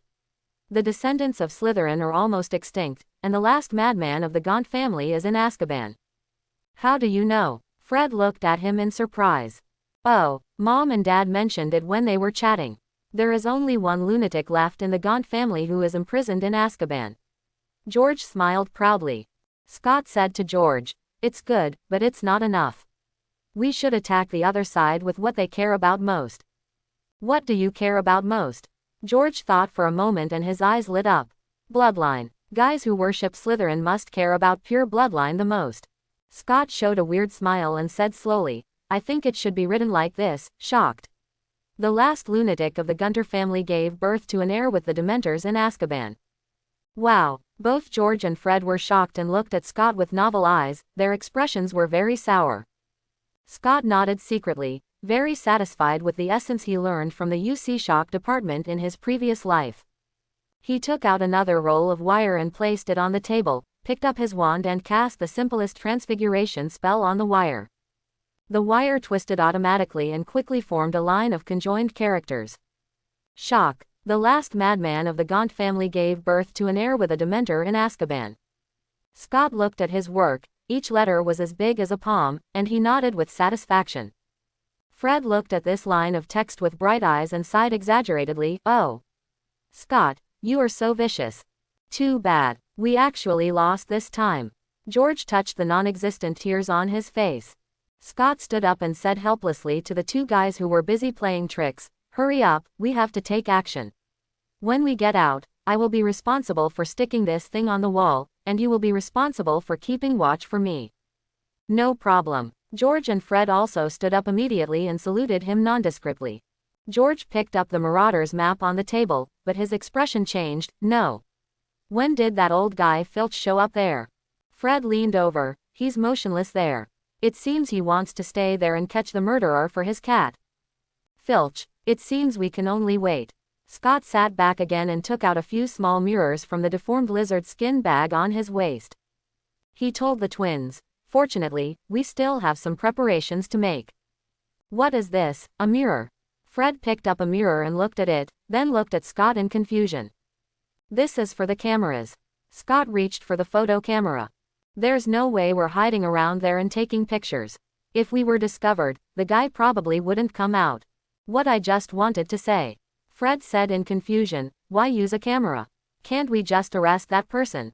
Scott looked at George, the more stable of the twins. "I don't recommend doing this, because we might not be able to defeat each other. We just need to get the evidence and leave it to the professors to deal with." George reached out and patted the somewhat unconvinced Fred. "I agree with Scott. Professor, didn't you say that the heir appeared 50 years ago? Maybe the professor can't be trusted either." Fred said this deliberately. "Dumbledore can't be trusted either." George patted him again. All right. Fred was still a little regretful that he couldn't catch the murderer himself, but since George agreed with Scott's statement, he could only accept it. "You haven't said how to do this yet, Scott." He held up the mirror in his hand. "It's simple." Scott used transfiguration to make a shell, put the mirror inside and made a simple periscope and handed it to Fred so that he could experience it for himself. Fred experienced it and immediately became happy. "Oh. Is this Muggle magic?" Scott was a little surprised. The periscope was not a modern invention. The wizards didn't even know this. He briefly explained the principle of the periscope, then picked up the Marauders map and started looking for the best location to install the camera. Only after estimating the location and distance, he could start making this device that could take pictures while turning around. Of course, he didn't plan to stay here from the next day on. If Tom Riddle acted while they were in class, or waited until night, he might not be able to capture evidence. So he also needed a device that could allow the camera to take pictures automatically. That night, Scott and the Weasley twins waited until after 2 in the morning before they finally saw Filch leave from the Marauders map. Oh Merlin, the old fool Filch is finally gone. George, half closed his eyes, immediately perked up and woke up Fred, who was dozing off. Scott stood up from his chair and picked up the shock body he made. Let's go, we have to hurry. He first removed the anti-disturbance spell he had cast on the classroom door, then reached out and opened the door, whispering, George, has Filch returned to his office? Yes, he has returned to his lair. George shook the parchment in his hand. Don't worry, Fred yawned, now we are the only ones still moving on the map. Very good. Scott walked out of the empty classroom. The three of them turned through several corridors and came to the place where Mrs. Norris was petrified. At this time, the 2 lines of words on the wall were still flashing, reflected in a large puddle of water on the ground. Be careful, there is a large puddle of water on the ground. Scott reminded the 2 people behind him. Just as he finished speaking, Fred slipped into the water. Fortunately, George held him in time. You are so sleepy that you are almost confused, Fred. George said with some gloating. Filch may be really crazy. He didn't even deal with this puddle of water. Fred was completely awake now and complained unhappily. Scott raised the shock body in his hand and gestured on the wall, trying to find a suitable position. After finding a good position, he asked the other 2, who of you will help me hold this thing down? I will. Fred walked forward and stretched out his hand to hold down the line of words twisted by iron wire. Scott stepped back 2 steps to look at it, raised his hand and raised his wand, and cast a permanent sticking spell neatly. Fred let go of his hand, and the 3 of them admired this line of words that expressed rich connotations again, and couldn't help laughing. No matter who the heir is, I'm sure that guy will be furious when he sees it. Fred said in amazement. George said with certainty, I think he will do everything he can to destroy this thing. I hope so. Scott said with a smile, we can't be too optimistic. If the other party is too patient, this test plan will only fail. George patted his shoulder. You are too modest, Scott. I know those guys very well, those wizards who claim to be pure-blooded. They regard bloodline as more important than anything else. Scott nodded and said with a smile, Weasley is probably the pure-blood family that dislikes pure blood the most. George said, pure-blood family. That's just the opinion of those people. You know, the book, Pure Blood List, was written by the Knott family, and our family has never admitted it. Our ancestors may have Muggle blood. Quote. Fred immediately agreed with him, yes, we don't care about this, and my father likes some Muggle things very much. That's why Weasley is called a pure blood traitor by them. Scott teased and walked to the other side first. The next step is to install the surveillance device. George and Fred followed him, and they said with pride, you know, we like the name of pure blood traitor. Scott said in a casual tone, I heard that your father and old Malfoy had a fight in Flourish and Blots because of this. Oh yes, unfortunately, they were pulled away by Hegla, and my father was about to punch old Malfoy's arrogant face. Fred was still a little excited when talking about this. George added, but they didn't fight just because of the pure blood traitor thing. My father and old Malfoy have always disliked each other. Fred added, you haven't seen old Malfoy, he is more. He thought about it, but couldn't seem to come up with a suitable adjective, so he could only say, you know, the Malfoy family is like that, they are used to looking at people with their 2 big nostrils. Scott nodded, I can see their family's upbringing from Draco Malfoy. The reason he mentioned this was that he hoped that if things went well later, the twins would be able to quickly guess the origin of the diary. At this time, he was already standing in front of a window at the end of the corridor. He gently pushed the windowsill open, looked out, and then turned to George and Fred and said, here, if you hide it outside the window, Filch shouldn't find it and remove it. Here, George also leaned out of the window, won't it be seen by people on the ground below? Scott said, I'll hide them well. George asked again, how are you going to install it? You know, you won't have much place to stand after you climb out of the window. Use a rope. Scott took out a roll of rope and handed one end to George, you help tie this end to the lamp stand. Then he estimated the length of the rope and tied it to himself. After he tied it, George and Fred also tied the rope and pulled it hard, then said to him, "It's done." Scott smiled, took out his wand and cast an invisibility spell on himself and the rope, and slowly climbed out of the windowsill. George and Fred squeezed by the window and looked out, although they could no longer see where Scott was. They lowered their voices to remind him. "Be careful. If you accidentally fall, I hope you can remember to cast a levitation spell on yourself." "Don't worry." Scott stepped on the lintel of the window below with his feet, relying on the rope tied to his body to support his body. He took out the periscope he made from the lizard skin bag, carefully compared the position with the outer wall, and then used the permanent sticking spell to stick it to the outer wall. Then he stuck a small wooden stand on one end of the periscope and put the camera on it. He moved aside again and barely got behind the camera lens to take a look.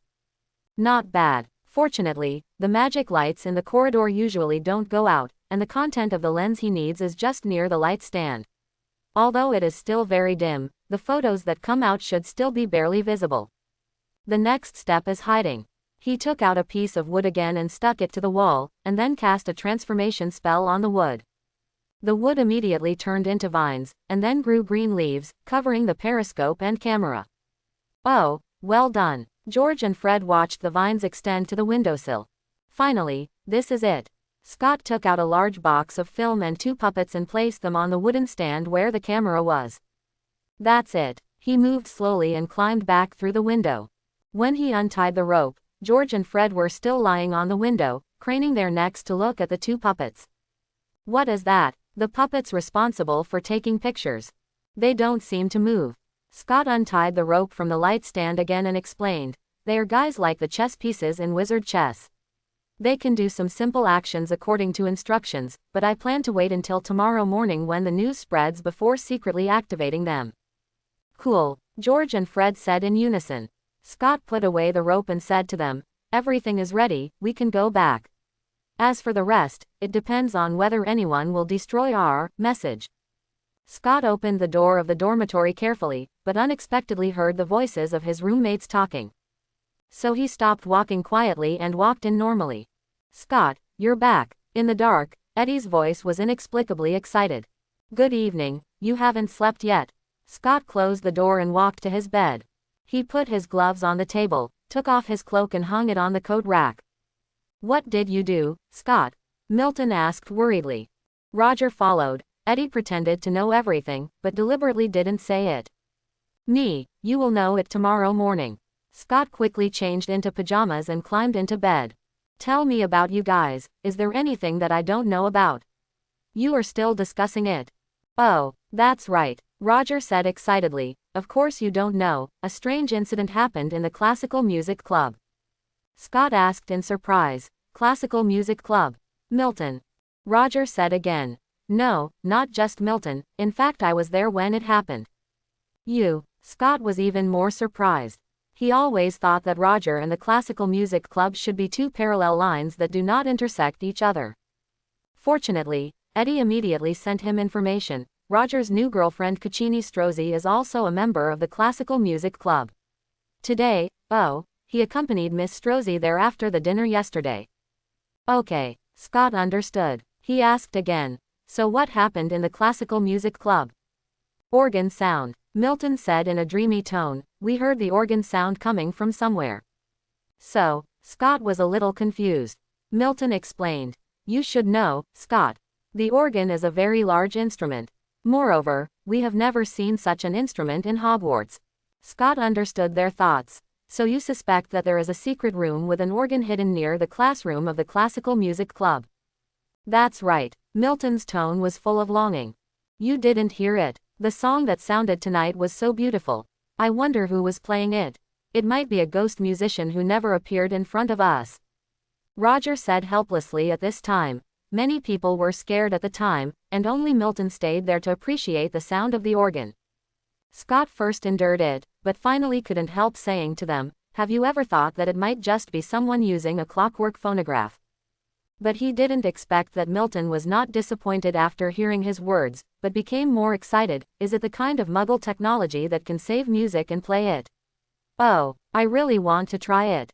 At this time, Roger said with great annoyance, "Oh, why didn't I think of it? No one thought of this at the time." Scott felt that this was inertial thinking. Because this is Hogwarts, no matter what happens, people will always subconsciously have some mysterious associations. Early the next morning, Scott dragged Eddie out of bed. "Wake up." He patted Eddie's shoulders twice. "Eddie, it's your turn." Eddie rubbed his eyes and barely cheered up. "Okay, watch me." He quickly got dressed and quietly slipped out the door. Scott couldn't help yawning. He slept too late at night and was a little depressed. Eddie was professional in grasping rumors, not to mention that the shocking style content concocted by Scott was really explosive. By breakfast time that day, the newly appeared message had spread among all the students. Although the students who knew something about Dementors just regarded this rumor as a joke, some students who had no idea what Dementors were chose to believe it. In short, although the so-called content that Gaunt and Dementors gave birth to an heir sounded fake, the students with boring lives were happy to discuss such a curious topic. Scott, who was sitting at the long table of Ravenclaw, was eating breakfast. After hearing the students' enthusiastic discussion around him, he raised his cup of milk and clinked it with Eddie's cup, then turned his head and gestured to the Weasley twins.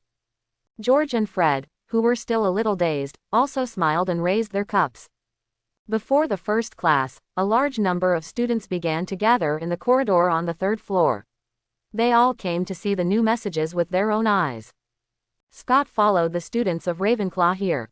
He walked inadvertently to the window where the lens was installed, and implicitly activated the two puppets hidden under the vines on the outer wall. Just like he said to the twins, these two puppets were made by him after disassembling many sets of wizard chess and using transfiguration. He could give them some simple and repetitive instructions to complete some mechanical labor. Just like now, he asked a puppet to press the shutter every 3 minutes, and a roll of film can shoot 36 negatives, so the other puppet will be responsible for changing the film every 108 minutes. Although there will be some errors, it is enough. "Scott, you." Roger came over, quietly pointed at the wall, and looked at Scott with an inquiring look. Scott just smiled and didn't answer him. Roger seemed to understand something, and didn't ask again.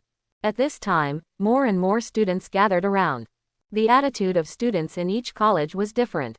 The expressions of Slytherin students were very strange. The content of the message seemed to be just a rumor against the Gaunt family, and it seemed to have nothing to do with them. But the fact that it involved the heir of Slytherin made them particularly uncomfortable. Most of the Gryffindors were watching the joke openly, and many people even pointed at the Slytherin students and laughed from time to time. The Hufflepuff students were more low-key. They basically gathered together and whispered, and no one deliberately provoked Slytherin. Ravenclaws generally stood farther away, and many people were watching all this with a scrutinizing eye. Of course, there was no lack of discussion. At least Scott heard some Ravenclaw students nearby discussing the permanent sticking spell, while others were guessing who did it and why. What's even more ridiculous is that he even heard someone seriously discussing the possibility of wizards and Dementors combining. This topic almost made Scott slip his back. People think that Ravenclaw is a bunch of lunatics, and there is a reason for that, he thought. Although I don't know who did it. But he will definitely pay a heavy price. Malfoy's voice came from the other side, and he was speaking angrily in a voice close to screaming. The heir of Slytherin does not allow any insults. Split into pieces. Malfoy angrily raised his wand and fired a cutting spell at the shock on the wall. The magic spell collided with the wall, and there was a pop sound, but the row of letters made of iron wire clinging to the wall was not damaged at all. Seeing this, the Gryffindor students laughed loudly. Malfoy turned red with anger and waved his wand one after another. Split into pieces. Split into pieces. Split into pieces. He angrily cast several cutting spells in succession, but still saw no effect. This time, the surrounding students laughed even louder, even the Hufflepuff and Ravenclaw students laughed. Malfoy's pale face turned even paler, and he glared viciously at the people around him. But no one was afraid of him. Many people were looking at him with mocking eyes. Scott heard Fred in the crowd shout, "Would you like to call your dad to help?" "Oh, poor baby Malfoy." His words immediately sparked laughter. Malfoy held his wand and raised his hand again. "Go away, Malfoy." A male senior Slytherin student stepped forward and roughly pulled Malfoy away. He gave Malfoy a cold look, took out his wand, Reducto. He quickly cast a crushing spell that was more lethal than the cutting spell. Boom! The spell collided with the wall again, but it still had no effect. The face of the senior male Slytherin student suddenly became very ugly. "What's the matter, Strelna?" his classmate asked him. "It's a permanent sticking spell," Strelna said coldly. "After this thing is stuck on the wall with a permanent sticking spell, it will be treated as a portrait by Hogwarts Castle and will protect it." Quote. At this time, Scott heard two senior Ravenclaws talking quietly next to him. "Ha," Strelner finally found out. "I thought no one in Slytherin would notice this." Scott raised the corners of his lips. "This is why he uses this method. Of course, there are limits to the protection a castle automatically confers on things like portraits attached to it." He remembered that in the original book, Sirius had destroyed the portrait of the doorkeeper in the Gryffindor common room. But he also believed that as long as the professor did not take action, ordinary students would not be able to achieve this level of magic. Just then, Filch's angry yelling came from the other end of the corridor. "You little fools! What are you doing? Don't go to class. Make trouble around here." The Gryffindor student standing in front of him had made way out of the way, just in time for him to see Strelner raising his wand towards the wall. "Got you, you little fool who was doing magic in the corridor." Filch ran over quickly carrying a set of cleaning tools and a bucket. It was too late for Strelna to withdraw his wand at this time. Filch put the object in his hand on the ground and glared at him fiercely. "It's all because of you disobedient bad guys." He cursed and stretched out his dirty hands to grab Strelner's wrist. "And you," Filch glared at the students around him, "I remember it's going to be class time soon." "Look at the wall, Mr. Filch," a student in the crowd reminded him. "What good thing have you done again?" Filch turned his head and froze when he saw the shock body. This is really," he stammered, "if that heir really hurt my Mrs. Loris, then he might be 100 times more evil than the Dementor who gave birth to him." Quote. At this time, Scott suppressed a smile and looked away. "Scott." Eddie squeezed over from the other side and waved to Scott. The two came to the stairs leading to the second floor. "Filch is already here. The professors will know about this soon," Eddie said quietly. "Sorry, it is impossible to hide the news from the students." Scott just laughed softly when he heard this. "Don't worry, Eddie. You have done a good job. Next, just wait for this matter to ferment slowly." Eddie looked at him confused. "Is this enough? What if a professor comes and destroys that message?" Scott smiled meaningfully at him. "But now the professors are not here." He patted Eddie on the shoulder, turned and walked up the stairs, calling out to Roger loudly. "Roger, let's go, it's time to go to class." The first class this morning was Care of Magical Creatures. After Scott and Roger walked out of the castle, the Weasley twins quickly caught up with them. "I thought Strelna would fight with Filch," Fred said with great regret.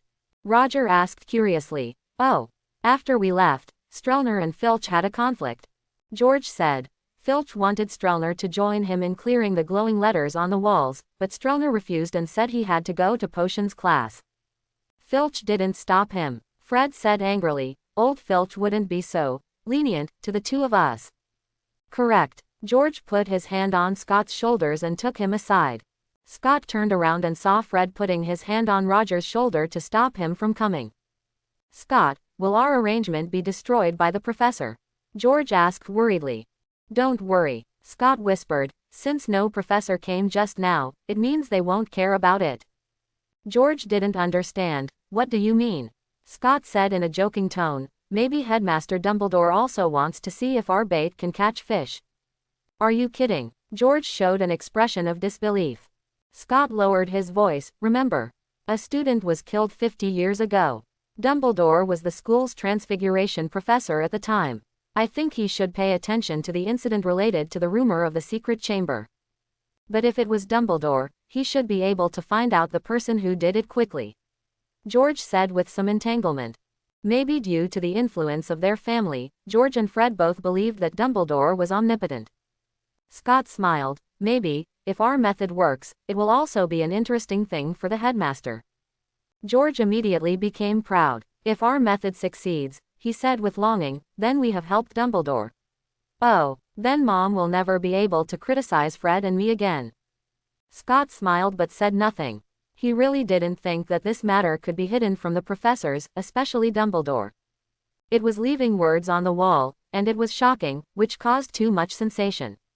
But he was also betting that Dumbledore would not stop them from doing this, and might even cooperate secretly. Now it seems that his bet was right. No professor appeared in the corridor on the third floor just now, which is evidence.